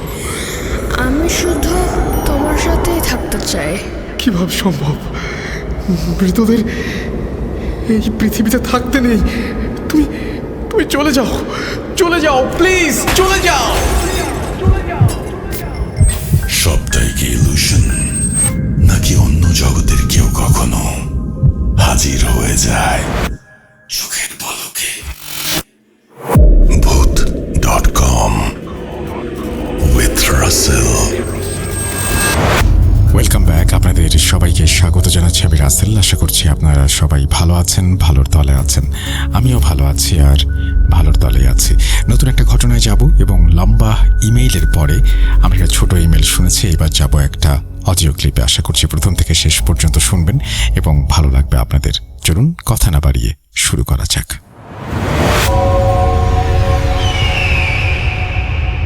আসসালামু আলাইকুম রাসেল ভাই এবং প্রিয় শ্রোতা বন্ধুরা, আশা করি আপনারা সকলেই ভালো আছেন এবং সুস্থ আছেন। আমি মোহাম্মদ সাবিত আলম বলছি ময়মনসিংহ বিভাগ থেকে। আমি আজকে আপনাদের সামনে চলে এলাম নতুন একটি ঘটনা নিয়ে। তবে আজকে ঘটনায় যাওয়ার আগে আমি আপনাদেরকে ছোট্ট কিছু কথা বলতে চাই, যা হচ্ছে আপনারা যারা নিয়মিত আমার পাঠানো ঘটনাগুলো শুনে থাকেন তারা অবশ্যই অবগত থাকবেন যে আমি চেষ্টা করি সবসময় আপনাদের সামনে এমন সব ঘটনা তুলে ধরতে যা কেবল আসলে ভয়ের খোরাক নয়, বরং আমাদের অস্তিত্বের চারপাশে লুকিয়ে থাকা এক অজানা এবং অন্ধকার জগতের সাক্ষী। আজকের ঘটনাটি আমার নিজের কোনো ঘটনা নয়, তবে আমি যার কাছ থেকে এই ঘটনাটি কালেক্ট করেছি উনি আমার অত্যন্ত শ্রদ্ধেয় এবং ঘনিষ্ঠ একজন ব্যক্তি ছিলেন। কেন বললাম? কারণ উনি এই বছরই, এই নতুন বছরই মোটামুটি প্রায় 10-15 দিন আগে ইন্তেকাল করেছেন। উনি সম্পর্কে আমার নানার মতো হতেন। ওনার নাম আসলাম চৌধুরী। উনি আমাকে ওনার জীবৎকালের অনেকগুলি ঘটনা শেয়ার করেছিলেন, যার মধ্যে আজকে একটি ঘটনা আপনাদেরকে আমি বলবো এবং যে যেই কয়েকটা ঘটনা ওনার আমার কাছে রয়েছে, আমি সেগুলি আস্তে আস্তে আপনাদের সকলের সামনে উপস্থাপন করব বা ইমেল করে পাঠাবো যদি আপনাদের ভালো লাগে। আসলে ওনার জীবনের এই অভিজ্ঞতাটি যা আজকে আপনাদেরকে শোনাবো, সেটা শোনার পর থেকে আমি আসলে চাচ্ছিলাম যে এই ঘটনাটি আমি আপনাদের সাথে অবশ্যই শেয়ার করব। তবে ঘটনায় যাবার আগে আমি আপনাদেরকে অনুরোধ করব কিছু জিনিস। আপনারা যদি অন্ধকার ঘরে থাকেন তবে অবশ্যই ঘরের আলোটা জ্বালিয়ে নিতে পারেন, আর যদি হেডফোন কানে থাকে ভলিউমটা একটা স্টেবল অবস্থায় রাখতে পারেন। বিকজ আজকের ঘটনাটার যে পরিবেশ পরিস্থিতি, এটা আপনাদেরকে সেই পুরাতন একটা দুনিয়াতে নিয়ে যেতে বাধ্য করবে। চলুন ঘটনার দিকে যাওয়া যাক। আসলাম নানা ঘটনাটি যখন আমাকে বলেছিলেন তখন ওনার চোখে দৃষ্টি ছিল ঘোলাটে, যেন তিনি বর্তমান সময়ে বসেও সেই অতীতে ঘটে যাওয়া ভয়াবহ দৃশ্যটি পুনরায় দেখতে পাচ্ছেন। ঘটনাটি ঘটেছিল বাংলাদেশের ময়মনসিংহ জেলার ঈশ্বরগঞ্জ উপজেলার কোনো একটি প্রত্যন্ত গ্রামে। এটি অনেক পুরাতন একটা গ্রাম ছিল। গ্রামের ঘর বাড়ি, রাস্তাঘাট এবং মানুষের জীবনযাত্রায় তখনও আধুনিকতার ছোঁয়া একটুও লাগেনি। সেই মুহূর্তে এই পুরাতন আমলের জমিদারি প্রথা বা প্রাচীন মিথগুলো যেন এই গ্রামের বাতাসেই মিশেছিল। নানা তখন টকবগে যুবক। তিনি যে বাড়িতে থাকতেন সেটি ছিল ওনার পৈতৃক ভিটা। বিশাল বড় সীমানা দিয়ে তৈরি সেই বাড়ি, গ্রামের ভাষায় যাকে বলে জমিদার বাড়ি। চুন, সুরকি, গাঁথুনি, বিশাল সব থাম, আর বাড়ির ভেতরে বড় উঠান। তবে এই ঘটনার মূল কেন্দ্রবিন্দু ঘর নয়, বাড়ির পেছনের একটি নির্দিষ্ট অংশ। আসলাম নানাদের বাড়ির ঠিক পেছনে মূল সীমানার ভেতরে আরেকটি ছোট উঠান বা আঙিনা ছিল। এই পেছনের আঙিনাটি ছিল মূল বাড়ি থেকে কিছুটা আলাদা। মাঝখানে একটি ইটের দেয়াল এবং একটি পুরাতন কাঠের দরজা দিয়ে এই অংশটি মূল বাড়ি থেকে পৃথক করা হয়েছিল। আমাকে ক্ষমা করবেন, ইটের দেয়াল নয়, এটা হবে মাটির দেয়াল। এই পেছনের জায়গাটি ছিল বেশ অদ্ভুত। তিন দিকে মোটামুটি উঁচু দেয়াল, আর একপাশে সারি সারি প্রাচীন গাছপালা, মেহগনি, আম, কাঁঠাল, নানান জাতীয় গাছ। কিন্তু অদ্ভুত বিষয় হলো মাটির একটা নির্দিষ্ট অংশে কোনোদিন কোনো ফসল জন্মাতো না। নানার বাড়ির মহিলারা, বিশেষ করে ওনার মা এবং চাচিরা বহুবার চেষ্টা করেছিলেন ওই জায়গায় শাকসবজি বা ফুলের বাগান করার। লাউ, কুমড়ো, পুঁইশাকের বীজ বোনা হতো, যদিও যত্নও করা হতো, কিন্তু চারা গজানোর কিছুদিন পরেই সেগুলো অকারণেই মরে যেত। যেন মাটির নিচ থেকে কোনো এক অদৃশ্য শক্তি চুষে নিত সেই গাছগুলোর প্রাণরস। দিনের পর দিন এমনটা হওয়ার পরে বাড়ির লোকেরা এক প্রকার হাল ছেড়ে দিলেন। জায়গাটি ধীরে ধীরে পরিত্যক্ত হয়ে পড়ে, যেখানে কেবল বাড়ির পুরাতন আসবাব, ভাঙা চৌকি আর রান্নার জন্য শুকানো লাকড়ি বা জ্বালানি কাঠ স্তূপ করে রাখা হতো। শীতকাল এলে গ্রামের পরিবেশ এমনিতেই অনেক গুমোট। কুয়াশার চাদরে ঢাকা চারপাশ। সূর্য ডুবতে না ডুবতেই গ্রাম জুড়ে নেমে আসে গভীর নীরবতা। আর সেই বছরে শীতটা পড়েছিল খুব বেশি, হাড় কাঁপানো ঠান্ডা। কুয়াশার ঘনত্ব অনেক বেশি ছিল, যেন হাত বাড়ালে নিজের আঙুলগুলো স্পষ্ট দেখা যায় না। মাঘ মাসের সেই কনকনে শীতেই ঘটনার মূল সূত্রপাত। বাড়ির মহিলারা রান্নার জন্য লাকড়ি আনতে ওই পেছনের উঠোনে যেতেন। একদিন সকালে নানার বড় চাচি লাকড়ি আনতে গিয়ে লক্ষ্য করলেন লাকড়ির স্তূপের পাশে বেশ বড় সড়ো কিছু হাড়গোড় পড়ে আছে। হাড়গুলো সাধারণত কোনো মুরগি বা ছোট প্রাণীর নয়। দেখেই বোঝা যাচ্ছিল এগুলো কোনো বড় পশুর হাড়, হয়তোবা গরু বা খাসি টাইপের কোনো পশু। হাড়গুলো ছিল একেবারেই তাজা, যেন কিছুক্ষণ আগেই কেউ এগুলো থেকে মাংস ছাড়িয়ে বা চিবিয়ে খেয়েছে। হাড়ের গায়ে লেগে থাকা মাংসের কণাগুলো তখনও কাঁচা। চাচি প্রথমে ভাবলেন হয়তো শিয়াল বা কুকুর বাইরে থেকে কোনো মরা পশুর হাড় মুখে করে এনে এখানে ফেলেছে। গ্রামের বাড়িতে এই জিনিসটা খুব একটা অস্বাভাবিক নয়। তিনি বিরক্তি নিয়ে হাড়গুলো কুড়িয়ে সীমানার বাইরে ফেলে দিলেন। কিন্তু পরদিন সকালে আবার একই দৃশ্য। এবার হাড়ের সংখ্যা আরো বেশি। শুধু তাই নয়, হাড়গুলো এমনভাবে ভেঙে যেমন হতো যা আসলে কোনো সাধারণত কোনো কুকুরের পক্ষে বা শিয়ালের পক্ষে করা পসিবল ছিল না। কোনো কোনো হাড়ের মাঝখান থেকে মজ্জাটা পর্যন্ত শুষে নেওয়া হতো। বাড়ির লোকেরা চিন্তায় পড়ে গেলেন, দেয়ালে ঘেরা এই সুরক্ষিত জায়গায় কুকুর বা শিয়াল ঢোকার তো কোনো রাস্তাও নেই। আর যদি ঢোকেও বাই এনি চান্স, তবে এত বড় হাড় তারা আনবে কোত্থেকে? আর রোজ রোজ এখানে বসেই বা কেন খাবে? তবু যুক্তিবাদী মন অনেক কিছুই ভাবতে চায় না। ওনারা ভাবলেন হয়তো রাতের অন্ধকারে কোনো বুলো বিড়াল বা খ্যাকশিয়াল টাইপের কোনো কিছু টপকে ভেতরে আসে। শীতের রাত, তাই হয়তো বা লাকড়ির স্তূপের উষ্ণতায় বসে আরাম করে খাবার খায়। এই উপদ্রব বন্ধ করার জন্য বাড়ির মুরব্বীরা সিদ্ধান্ত নিলেন ওই পেছনের উঠোনে রাতে আলোর ব্যবস্থা করা হবে। আলো থাকলে বুনো জীবজন্তু সচরাচর হয়তো বা আসতে পারবে না এই ভেবে। সে আমলে তো আর আজকালকার মতো ফ্লাড লাইট বা সেন্সর লাইট ছিল না, ভরসা ছিল হ্যারিকেন বা লণ্ঠন। ঠিক হলো, সন্ধে হলেই একজন গিয়ে ওই পেছনের উঠোনের লাকড়ির ঘরে বারান্দায় একটা লণ্ঠন ঝুলিয়ে দিয়ে আসবে। কয়েকদিন এভাবেই চলল, কিন্তু হাড় পাওয়া বন্ধ হলো না, বরং হাড়ের সাথে এবার যুক্ত হলো উৎকট গন্ধ, বাজে দুর্গন্ধ। পচা মাংসের গন্ধের মতো ভ্যাপসা একটা গন্ধ ওই পেছনের উঠান থেকে ভেসে আসতে লাগলো অনবরত। সেদিন ছিল অমাবস্যার রাত, আকাশটা ছিল মোটামুটি মেঘলা, তার উপরে ঘন কুয়াশা। বাতাস বইছে খুব জোরে, গ্রামের গাছপালাগুলো বাতাসের ঝাপটায় এমন শব্দ করছিল যেন অনেক বিশাল আকৃতির কেউ দীর্ঘশ্বাস ফেলছে। শনশন শব্দে বাতাস বইছে, আর টিনের চালের মাঝে শুকনো পাতার আঁচল লাগার শব্দ। রাত তখন প্রায় 11টা। গ্রামের রাত অনেক নিস্তব্ধ, সবাই ঘুমানোর প্রস্তুতি নিয়েছে, অনেকে ঘুমিয়েও গেছে। হঠাৎ নানার মেজ ভাবি, যার নাম ছিল রেহানা, ওনার মনে পড়ল পেছনের উঠোনে লণ্ঠন জ্বালানো আছে। রেহানা ভাবি ওনার শাশুড়িকে অর্থাৎ নানার আম্মাকে বললেন, আম্মা যান, বাহিরে তো অনেক বাতাস, এই পেছনে যেই লণ্ঠনটা ঝুলতেছে চারপাশে তো অনেক শুকনো কাঠ আর পাতা, যদি লণ্ঠনটা পুড়ে গিয়ে আগুন ধরে যায়, তার চেয়ে বরং আমি আর ছোট বোন ওনার গিয়ে লণ্ঠনটা নামে নিয়ে আসি। এখানে বলে রাখা ভালো, ছোট বোন বলতে বোঝানো হয়েছিল নানার ছোট বোন, ওনার নাম ছিল সুমি। এই কথা শুনে নানার আম্মা বললেন, হ্যাঁ ঠিক বলেছে বৌমা, আচ্ছা ঠিক আছে যাও, সাবধানে যাও, লণ্ঠনটা নিয়ে আসো। রেহানা ভাবি আর সুমি আপু দুইজন মিলে পেছনের দরজার দিকে এগিয়ে গেলেন। মূল বাড়ি থেকে বের হয়ে ওই উঠোনে যাওয়ার জন্য যে সরু গলিটা পেরোতে হয় সেটা ছিল ঘুটঘুটে অন্ধকার।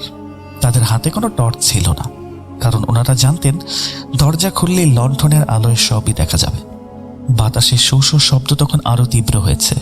তারা দুজন কাঁপতে কাঁপতে পেছনের দরজার কাছে পৌঁছালেন। দরজার ওপাশে সেই উঠান। রেহানা ভাবি দরজার খিলটা খুললেন।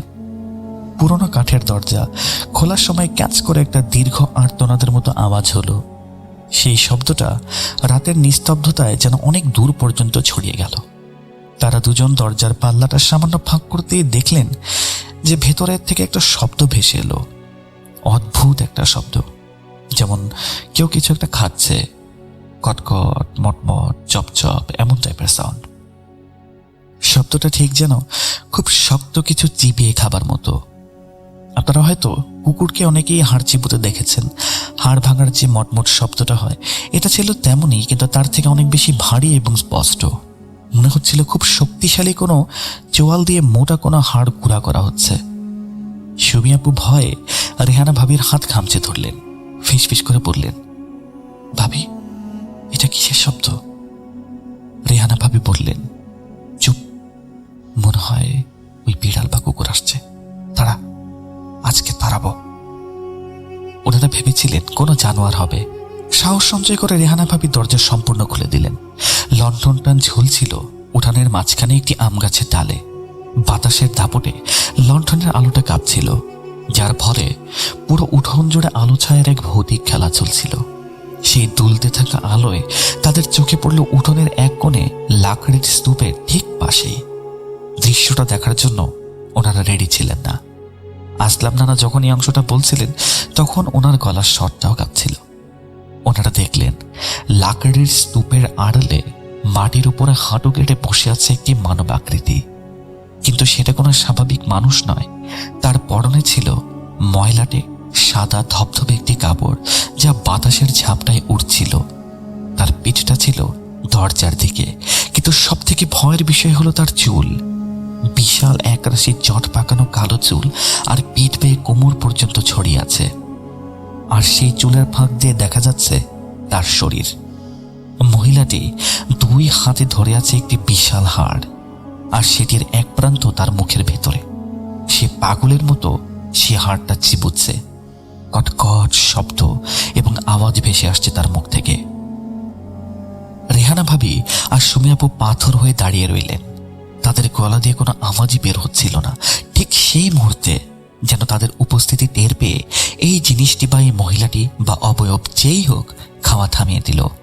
আস্তে আস্তে খুব ধীরে ধীরে সে ঘাড় ঘোরালো তাদের দিকে। লণ্ঠনের সেই দোলানো আলোয় তারা যে মুখটি দেখলেন সেটা ভোলার মতো নয়। মুখটি ছিল কুচকুচে কালো, যেন কয়লার প্রলেপ দেওয়া। সেই কালো মুখের উপরে ছড়ানো ছেটানো অজস্র লোম, কপালের উপরে গালের দুই পাশে পশুর মতো লোম। কিন্তু তার মধ্যে যেটা সব থেকে ভয়ানক জিনিস ছিল সেটা হলো তার চোখ। দুটো চোখ ছিল জলজলে ভাটার মতো। অন্ধকারে বিড়ালের চোখ যেমনি জ্বলে, সেই চোখগুলো ঠিক সবুজ এবং হলুদ আলোর মিশ্রণে জ্বলছিল।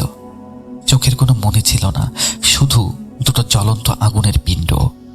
সে তাদের দিকে তাকিয়েছিল অপলক দৃষ্টিতে। তার মুখের কোণ বেয়ে গড়িয়ে পড়ছিল লালচে রক্ত। হাতে ধরা হাড়টা তখন সে শক্ত করে চেপে ধরে আছে। ভয়ের এক হিমশীতল স্রোত রেহানা ভাবি শির দ্বারা দিয়ে বেয়ে গেল। তিনি বুঝতে পারলেন এটা কোনো মানুষ নয়, বরং কোনো প্রাণীও নয়। এটা এমন কিছু যা এই পৃথিবীর নয়।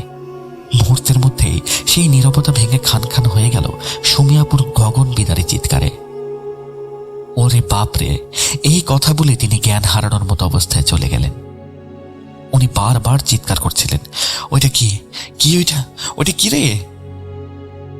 রেহানা ভাবি কোনো ক্রমে সুমিয়াপুকে টেনে ধরে ওখান থেকে দৌড় দিলেন। তাদের চিৎকারে তখন পুরো বাড়ির মানুষ জেগে গেছে। আসলাম নানা, ওনার বাবা এবং চাচারা সবাই লাঠি সোঁটা নিয়ে টর্চ নিয়ে দৌড়ে এলেন। কি হয়েছে কি হয়েছে কি? এই বলে সবাই যখন তাদেরকে ঘিরে ধরল, রেহানা ভাবি তখনও কাঁদছেন। আঙ্গুল দিয়ে শুধু পেছনের দিকটা ইশারা করে দেখালেন। তিনি কথা বলতে পারছিলেন না, শুধু তুতলমি করে বলছিলেন, ওখানে ওখানে একটা মহিলা হাড় খাচ্ছে। বাড়ির পুরুষেরা কাল বিলম্ব না করেই পেছনের উঠোনের দিকে ছুটলেন। আসলাম নানাও তাদের সাথেই ছিলেন। ওনারা যখন পেছনের দরজায় পৌঁছালেন তখন সেখানে কেউ নেই। লণ্ঠনটা তখনও দুলছে, কিন্তু লাকড়ির স্তূপের কাছে পড়ে আছে সেই চিবানো হাড়গুলো। আর মাটিতে, এটা নানা খুব স্পষ্ট দেখেছিলেন যে মাটিতে মানুষের পায়ের মতো কিছু ছাপ, কিন্তু সেগুলো অস্বাভাবিক রকমের বড় এবং উল্টো দিকে ঘোরানো। নানা যখন ওই আম গাছটার দিকে গিয়ে দাঁড়ালেন, সেখানে একটি ছায়া বসেছিল। হঠাৎ ওনার মনে হলো বাতাসের মধ্যে কেউ খুব জোরে নিঃশ্বাস নিচ্ছে, ফোঁস ফোঁস করে নিঃশ্বাস নিচ্ছে। একটা শব্দ ওনার কানের ঠিক পাশ দিয়ে চলে গেল, ফোঁস ফোঁস টাইপের সাউন্ড। মনে হলো কেউ অদৃশ্য হয়ে ওনার পাশ ঘেঁষে দৌড়ে পালালো। সেই মুহূর্তে নানার কানে যেন তালা লেগে গেল, যেন কানের পর্দাগুলো কেউ ভ্যাকিউম দিয়ে টেনে ধরেছে। শোঁ শোঁ একটা আওয়াজ ছাড়া তিনি আর কিচ্ছু শুনতে পাচ্ছিলেন না। মাথাটা চক্কর দিয়ে উঠল। নানা চিৎকার করে বললেন, এখানে কিছু একটা আছে, আমি অনুভব করতে পারছি। এখানে কিছু একটা অবশ্যই আছে যেটা আমাদেরকে বিরক্ত করার চেষ্টা করছে। সবাই মিলে তন্ন তন্ন করে খুঁজল, কিন্তু কাউকে পাওয়া গেল না। সেই রাতে আর কেউই পেছনের উঠোনে থাকার সাহস করেনি। দরজা বন্ধ করে বড় বড় তালা লাগিয়ে সবাই মূল ঘরে ফিরে এলো। কিন্তু ঘটনা কিন্তু এখানেই শেষ নয়, বরং it was just the beginning of the story. সেই রাতের পর থেকে ওনাদের জীবন যেন জীবন্ত নরকে পরিণত হলো। পরদিন রাত থেকেই শুরু হলো দরজায় নানানভাবে কড়া নাড়া। রাত তখন 2টো বা 2:30, গভীর নিস্তব্ধতা। হঠাৎ পেছনের এই বন্ধ দরজার ওপাশ থেকে শব্দ আসতে লাগলো, ঠক ঠক ঠক ঠক ঠক ঠক। প্রথমে আস্তে, তারপর জোরে। মনে হতো কেউ অধৈর্য হয়ে দরজায় কিল মারছে। বাড়ির সবাই ভয়ে জড়সড় হয়ে বসে থাকত, কেউ সাহসে কাছেই যেত না। কিন্তু বিষয়টি আরো ভয়ানক হয়ে উঠল যখন এই সত্তাটি কথা বলতে শুরু করলো। চতুর্থ রাতে দরজার ওপাশ থেকে অবিকল রেহানা ভাবির গলার স্বর ভেসে এলো, অথচ রেহানা ভাবি তো সবার সাথে ঘরেই বসা। বাইরের কণ্ঠস্বরটি ডাকছে, সুমি, ও সুমি, দরজাটা খোলো না গো, আমি বাইরে আটকে গেছি, খুব শীত করছে, খোলো না দরজাটা। সুমি, ও সুমি। ঘরের ভেতরে সুমি আপু ভয়ে কান্নায় ভেঙে পড়লেন। নিজের ভাবির গলার স্বর, কিন্তু ভাবি তার পাশেই বসে আছেন। রেহানা ভাবির মুখ ফ্যাকাশে হয়ে গেছে। তিনি সুমি আপুর মুখ চেপে ধরলেন যেন কোনো উত্তর উনি না দেন। কণ্ঠস্বরটি পরিবর্তিত হতে লাগলো। কখনো সেটা কোনো বাচ্চার আওয়াজে কান্না করছে, কখনো কোনো বৃদ্ধার খসখসে গলার স্বর। সে ডাকতো, অনুনয় করত, বিনয় করত, আবার কখনো রেগে গিয়ে গালিগালাজ করত। চিৎকার করে বলতো, কেন খুলছিস না? আমার খিদে পেয়েছে জানিস না? এটা আমার খাবার জায়গা, আমাকে খেতে দে, দরজা খোল বলছি, খোল। এই মানসিক অত্যাচার সহ্য করা কঠিন হয়ে পড়েছিল। রেহানা ভাবি অসুস্থ হয়ে পড়লেন। তিনি ঘুমের মধ্যে প্রলাপ বকতে স্টার্ট করলেন। বলতে লাগলেন, আমাকে নিতে এসেছে, আমাকে চিবিয়ে খেয়ে ফেলবে। ওনার মানসিক অবস্থাটা এতটাই খারাপ হলো যে ওনাকে বাপের বাড়ি পাঠিয়ে দেওয়া হলো। কিন্তু তাতেও ওই জিনিসটা বা ওই জিন বা সত্তা যাই হোক, তার আক্রোশ কমল না। এবার সে টার্গেট করলো সুমি আপুকে। রাতে সুমি আপুর নাম ধরে ডাকত, ও সুমি, ভাবি তো চলে গেছে না, আমার কাছে আয়, দরজাটা খোল, চল সই, আমরা একসাথে খেলবো, খোল না দরজাটা সুমি, ভয় পাস না আমাকে। দিনের বেলাতেও কোনো শান্তি ছিল না। উঠোনে হঠাৎ করে আকাশ থেকে ঢিল পড়ত, কখনো নোংরা আবর্জনা, কখনো পচা মাংসের টুকরো থেকে যেন উড়ে এসে রান্নাঘরে বা তুলসী পাতার দিকে পড়ত। বাড়ির ছাদের উপরে ধূপধাপ শব্দ হতো, যেন বিশাল কোনো দানব লাফালাফি করছে। গ্রামের মানুষজন বলাবলি শুরু করেছিল, কেউ নাকি গভীর রাতে বাড়ির পেছনের প্রাচীরের উপরে এক দীর্ঘদেহী নারীকে বসে থাকতে দেখেছে। তার পাগুলো নাকি উল্টো দিকে ঘোরানো। গ্রামের বাচ্চারা ওই পথে হাঁটাই বন্ধ করে দিল। অবশেষে উপায় না দেখে নানার বাবা খোঁজ নিলেন পাশের গ্রামের একজন আলেম ব্যক্তির। সবাই তাকে বড় হুজুর বলেই ডাকতেন। ওনার নাম ছিল শাহ সাহেব। তিনি আধ্যাত্মিক চিকিৎসায় বেশ পারদর্শী ছিলেন। নানার বাবা গিয়ে সব খুলে বললেন। শাহ সাহেব সব শুনে তখন গম্ভীর হয়ে গেলেন। তিনি বললেন, বিষয়টা তো কোনো সাধারণ জিনের আসর নয়। আপনারা যার পাল্লায় পড়েছেন সে তো অত্যন্ত শক্তিশালী এবং জেদি মনে হচ্ছে। যেহেতু আপনাদের শরীরের কারো শরীরে ভর করেনি, সেহেতু আমার মনে হয় না এটা জুলজুলার কোনো একটা জিন হতে পারে। জুলজুলা হচ্ছে এক জিনের একটা সম্প্রদায়, ওরাই সাধারণত মানুষের শরীরে ভর করে থাকে। এটা কি আমি আসলে বুঝতে পারছি না। আসলে মনে হয় কোনো একটা বদলি জিন। এটাকে অনেকে পিশাচিনেও বলতে পারে, আমি জানি না, দেখতে হবে আমাকে গিয়ে। আধ্যাত্মিক জগতে আমরা এই টাইপের জিনিসগুলোকে খবিশ বলে জানি, আর এরা মানুষের ক্ষতি করে আনন্দ পায়। আমি নিজে গিয়ে না দেখা পর্যন্ত কিছুই বুঝতে পারবো না। আপনি আমার কথা বুঝেছেন? আমাকে যেতে হবে, কিন্তু আমার কাজ আছে, আমি যাব। একটা দিন সময় দিন আমাকে, আমি যাব। শাহ সাহেব পরের দিন বাড়িতে এলেন। তিনি এসেই সোজা পেছনের উঠোনে চলে গেলেন। জায়গাটিতে পা দিয়ে তিনি থমকে দাঁড়ালেন। ওনার শরীর যেন কেঁপে উঠলেন। তিনি বললেন, কি ব্যাপার, এখানকার বাতাস তো খুবই ভারী। আপনারা বড় ভুলই করেছেন। এই জায়গাটা অনেকদিন ধরে পরিত্যক্ত ছিল না। আর এই গাছগুলো, বিশেষ করে ওই কোনার শিমুল গাছটা, ওরাই ওর আস্তানা। এখানে বহু বছর ধরে আছে, আপনারা খেয়াল করেননি। এখন আপনারা ওকে বিরক্ত করেছেন। সে এখন অনেক রেগে আছে আপনাদের উপরে। নানা জিজ্ঞেস করলেন, তাহলে উপায় কি হুজুর? শাহ সাহেব বললেন, উপায় আছে, একটা উপায় আছে আমার কাছে। আমাকে এখানে 3 রাত থাকতে হবে। বিশেষ এক ধরনের চিল্লা করতে হবে এখানে আমাকে, আমল। তবে খুব সাবধান, এই 3 রাতে আপনাদের পরিবারের জন্য খুব বড় কঠিন একটা পরীক্ষা নেমে আসবে। এই জিনিসটা চেষ্টা করবে আপনাদের ক্ষতি করার। আমি যতক্ষণ পর্যন্ত আমল করব, আপনারা কেউ ঘর থেকে বের হবেন না, কোনো অবস্থাতেই না। আমি আবারও বলছি, কোনো অবস্থাতেই কারো ডাকে সাড়া দেবেন না, দরজা খুলবেন না। যদি আপনার মায়ের গলাতেও আওয়াজ দেয় তবুও না, মৃত কারো গলাতে আওয়াজ দিলে তবুও না, আমার গলা থেকে আওয়াজ আসলে তবুও খুলবেন না। শুরু হলো সেই রুদ্ধশ্বাস 3 রাত। শাহ সাহেব পেছনের উঠানের একটি জায়গায় আগুনের কুণ্ডুলি তৈরি করলেন। চারপাশে দাগ কেটে একটি সুরক্ষা বলয় তৈরি করলেন। ঈশার নামাজের পরে তিনি সেই বৃত্তের ভেতরে বসে চশ্বরে কোরআন তিলাওয়াত করতে লাগলেন এবং নানান ধরনের আয়াত পড়তে লাগলেন। প্রথম রাতের ঘটনা ছিল কিছুটা এমন। শাহ সাহেব পাঠ করতে শুরু করতেই পেছনের উঠোনে তাণ্ডব শুরু হয়ে গেল। প্রথমে শুধু বাতাসের শব্দ, তারপর মনে হলো হাজার হাজার বাদুড় একসাথে ডানা ঝাপটাচ্ছে। গাছের ডালগুলো মট মট করে ভাঙার শব্দ হতে লাগলো। নানারা ঘরের জানালার ফাঁক দিয়ে ভয়ে ভয়ে সব দেখছিলেন। ওনারা দেখলেন আগুনের কুণ্ডলীর বাহিরে একটা ছায়া ঘুরপাক খাচ্ছে। সে শাহ সাহেবের দিকে তেড়ে যাওয়ার চেষ্টা করছে, কিন্তু আগুনের তাপ আর অদৃশ্য দেয়ালের কারণে কাছে ঘেঁষতে পারছে না।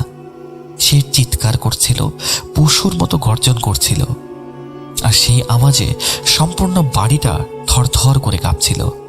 শাহ সাহেব অবিচল চিত্তে পাঠ চালিয়ে গেলেন। ভোর হওয়ার আগে হঠাৎ সব নিস্তব্ধ হয়ে গেল আজানের সাথে সাথে। দ্বিতীয় রাতের অবস্থা কিছুটা এমন। দ্বিতীয় রাতেও এই সত্তাটি বা জিনটি বেপরোয়া হয়ে উঠল।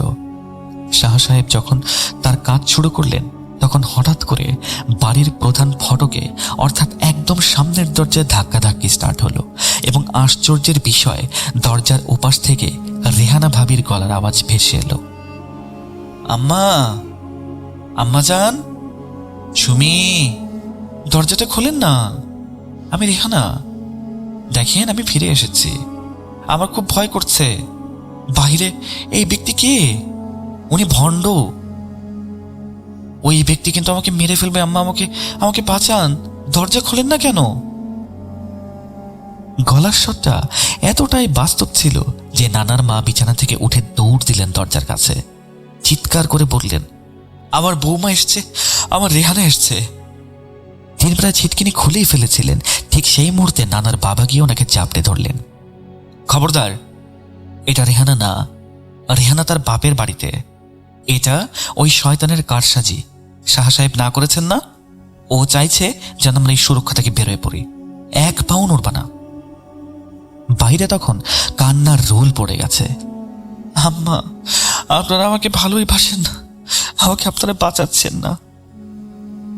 সে আর্তনাদ শুনে পরিবারের সবার কলিজা যেন ছিঁড়ে যাচ্ছিল, কিন্তু কেউই দরজা খুললেন না। সারা রাত ধরে এই নাটক চলতে লাগলো। ফজরের আজানের সাথে সাথে আবারও সব শান্ত। তৃতীয় এবং শেষ রাত। শাহ সাহেব আগে থেকেই বলে রেখেছিলেন এই রাতটি হবে সব থেকে ভয়াবহ। তিনি নানাদের বললেন, আজ রাতে শেষ চেষ্টাটা করব, আমাকে তৈরি থাকতে হবে।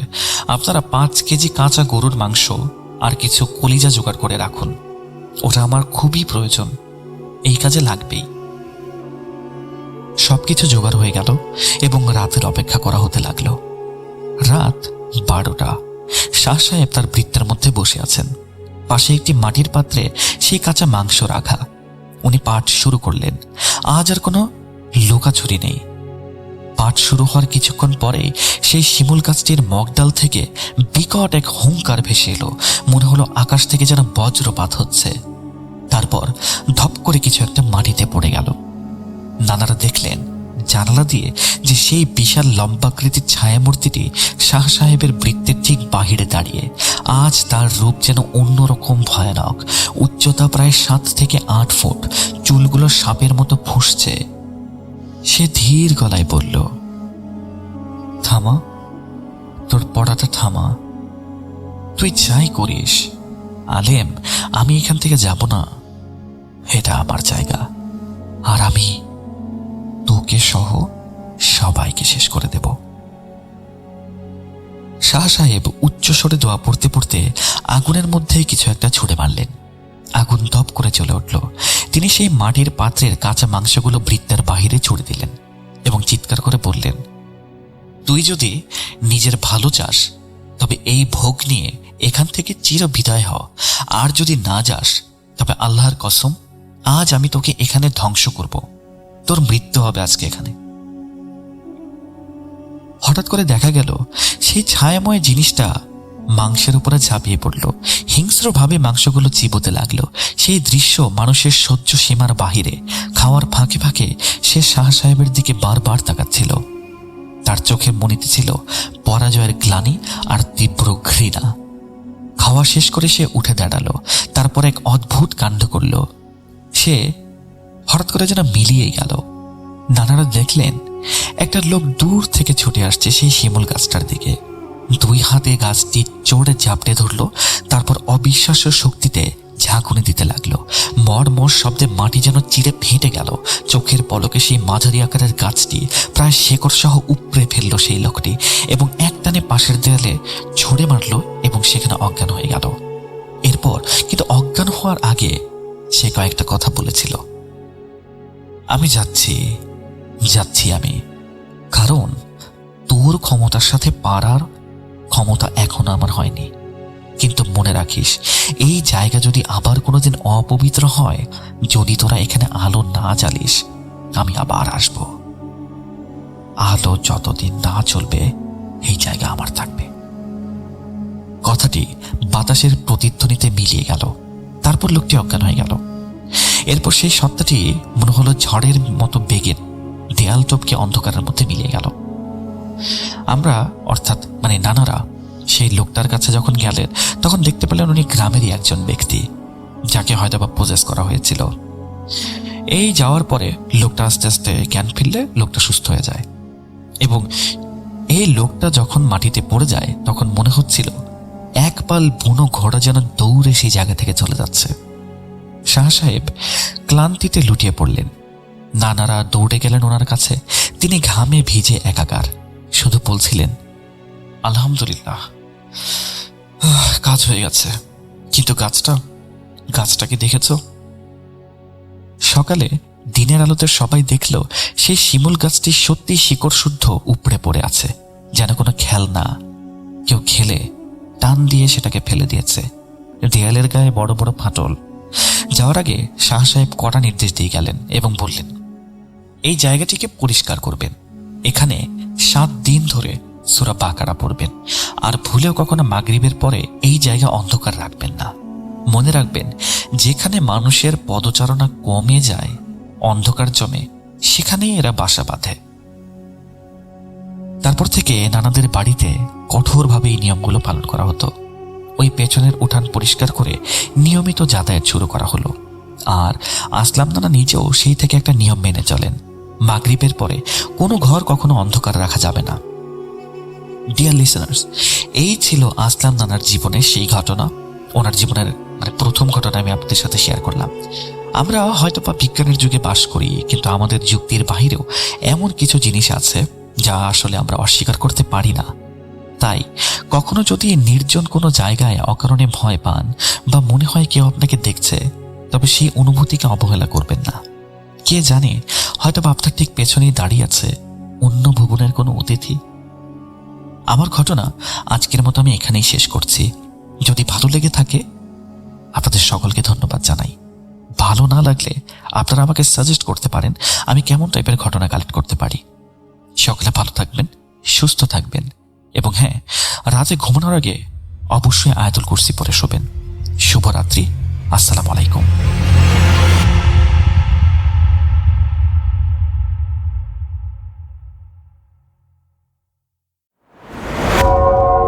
আবারও রাতের আঁধারে ভয়ের রাজ্য ফুঁড়ে ফিরেছি সেই পুরনো সুরে। বিশ্বাস করা বা না করা আপনার ব্যাপার, but the old music comes alive. Voot.com.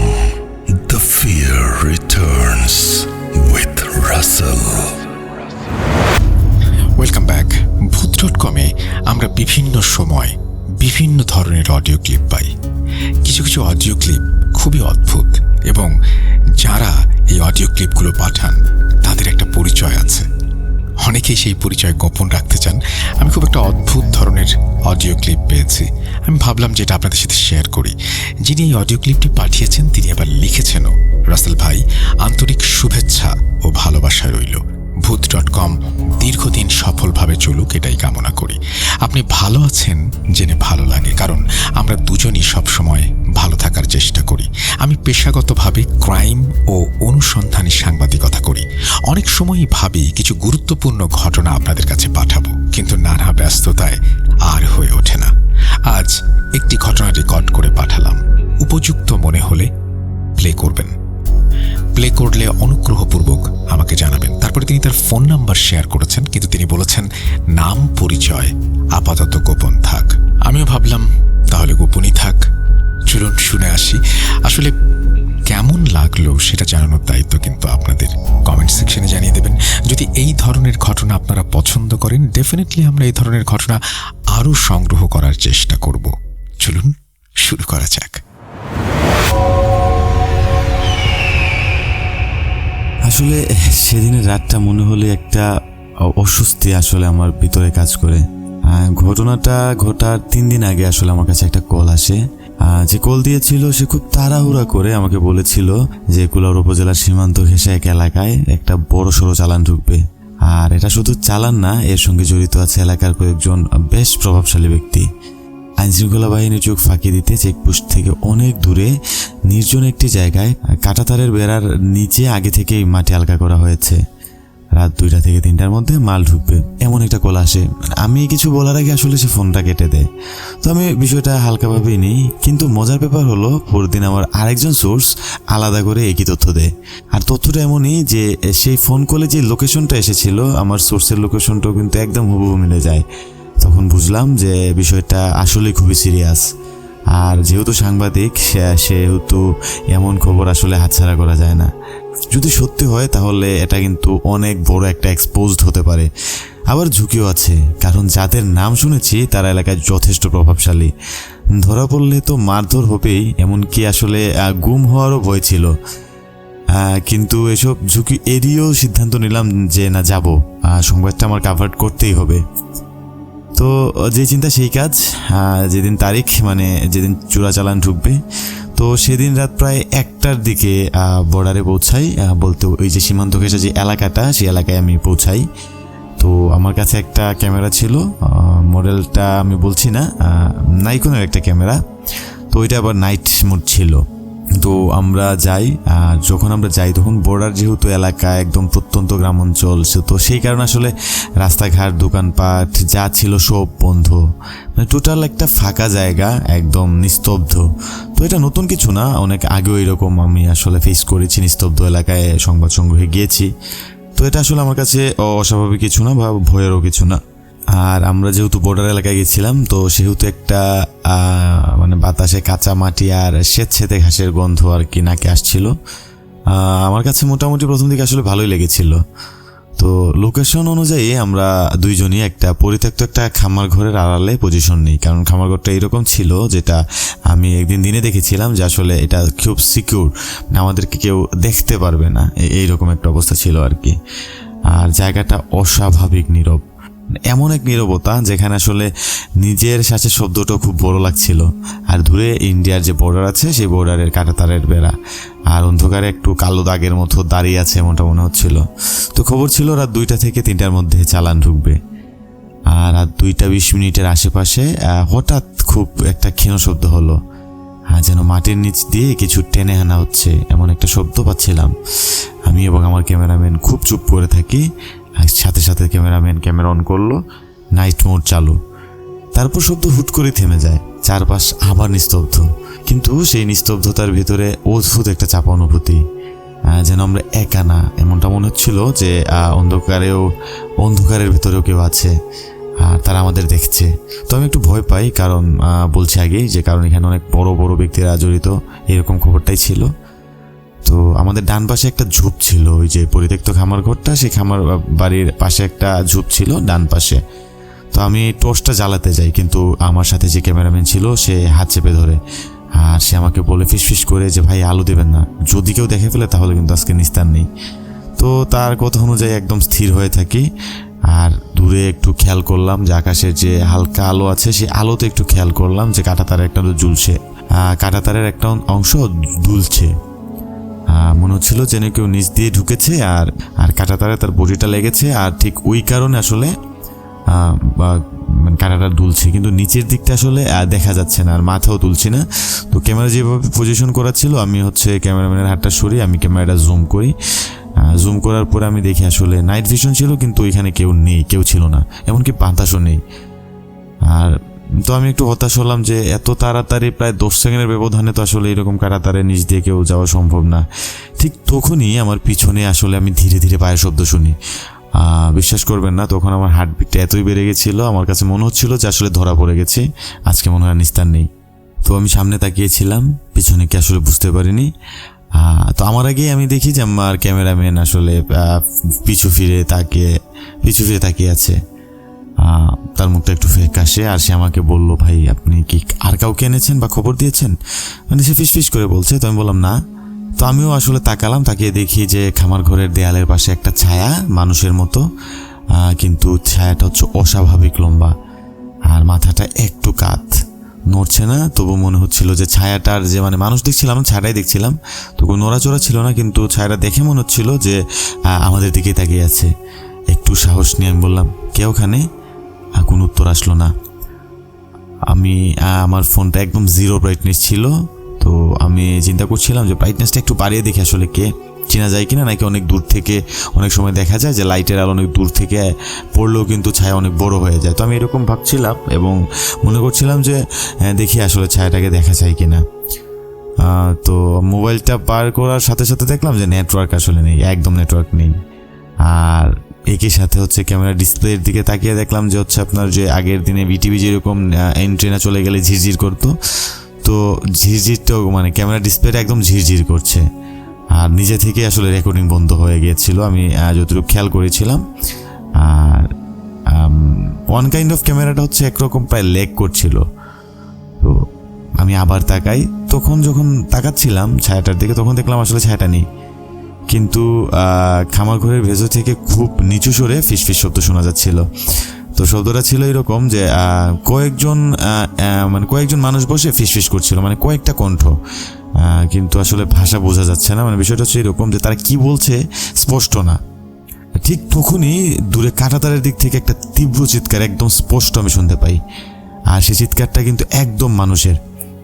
সাথে সাথে আমরা ভাবি যে হয়তো বা কিছু একটা ঘটেছে। তো আমি সাথে সাথে হচ্ছে আমার ক্যামেরাম্যানকে নিয়ে একটু যতটুকু পারে নিজেদেরকে সিকিউর করে একদম সব দিকে তাকিয়ে আমি আর ক্যামেরাম্যান একটু সামনের দিকে যাচ্ছিলাম আর কি।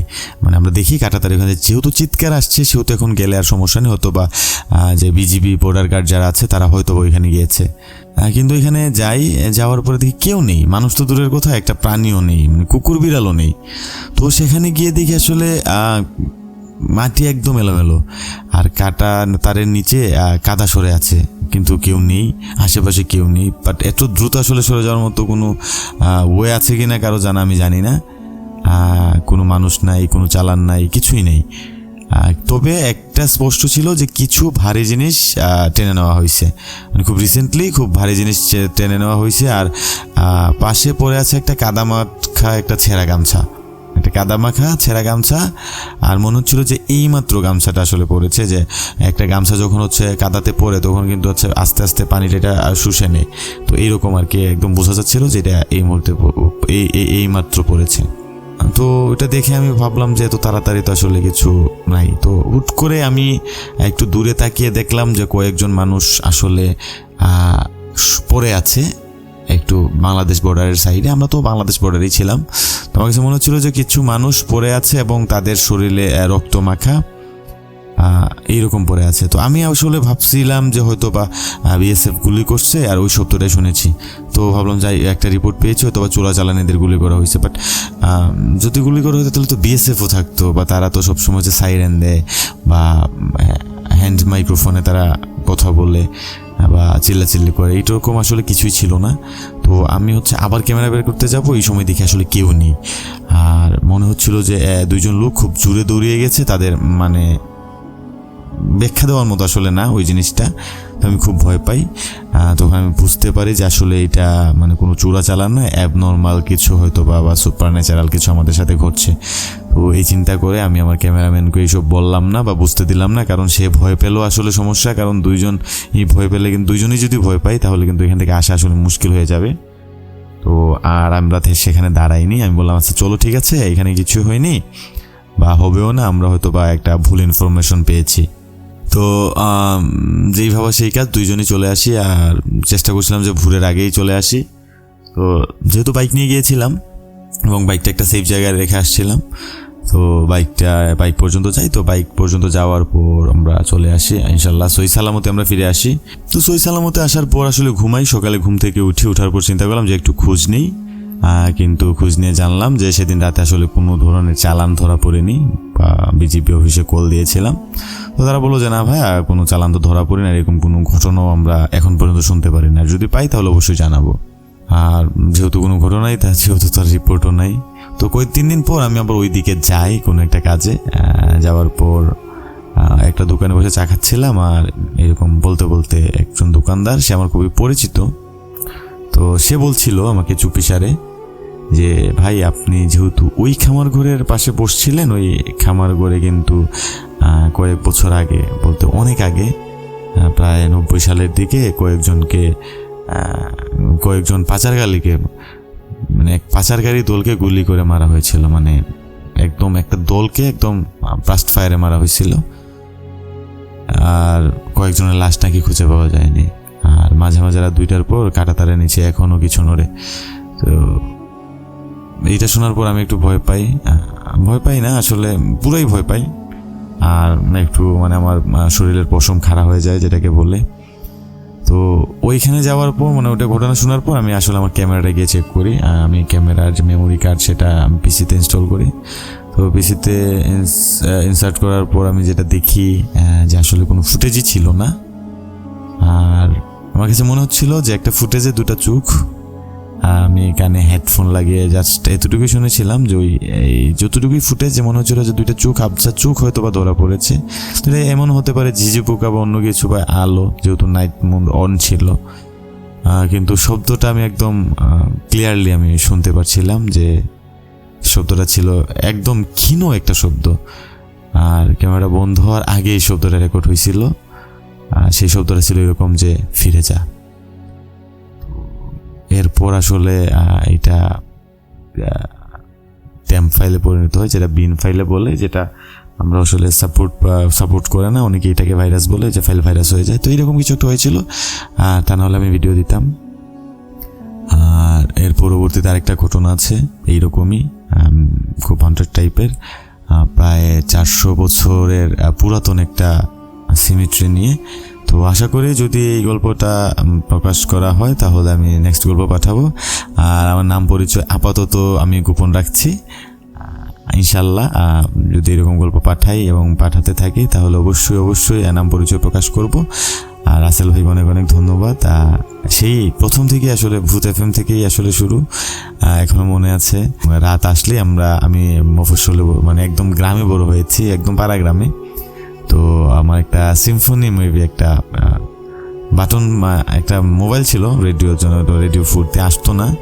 তো আমাদের ঘরে সাদা কালো টিভি ছিল পুরাতন, তো সেই টিভির এন্টিনা ছিল। তো এন্টিনা তারের সাথে আপু আর আমি, যতটুকু মনে আছে, আপু আর আমি তার দিয়ে বেঁধে মোবাইলের আশেপাশে কিছু একটা ওই ডেগের সরা এরকম কিছু একটা এনে আমরা শুনতাম। মাঝে মধ্যে ক্লিয়ার আসতো, মাঝে মধ্যে আবার ঝিঝিরি করতো। তো মিস করি সেই ভূত FM। আর এখন ভূত.com ডিজিটালাইজড, খুবই ভালো। রাসেল ভাইয়ের জন্য অনেক অনেক দোয়া রইল, আমার জন্য সবাই দোয়া করবেন। আর ভূত.com দীর্ঘজীবী হোক। ধন্যবাদ। Welcome back. ভূত.com-এর স্বাগত জানাচ্ছি আপনাদের সবাইকে। আশা করছি আপনারা সবাই ভালো আছেন, ভালোর তলে আছেন। আমিও ভালো আছি আর ভালোর তলে আছি। আজকে বিদায় নিতে হবে। এতক্ষণ পর্যন্ত যারা শুনলেন, আমাদের সময় দিলেন, অনেক অনেক ধন্যবাদ। যারা এখনও পর্যন্ত আমাদের সাবস্ক্রাইব করেননি, অনুগ্রহ করে আমাদের চ্যানেলটি সাবস্ক্রাইব করে নেবেন এবং অবশ্যই বেল আইকনে ক্লিক করতে ভুলবেন না। আমরা আজকের মতো বিদায় নিব। কথা হবে আবারও খুব দ্রুত। সেই পর্যন্ত সবাই ভালো থাকুন, সুস্থ থাকুন, মোস্ট ইম্পর্টেন্টলি ভূত.com-এর সাথে থাকুন। আল্লাহ হাফেজ।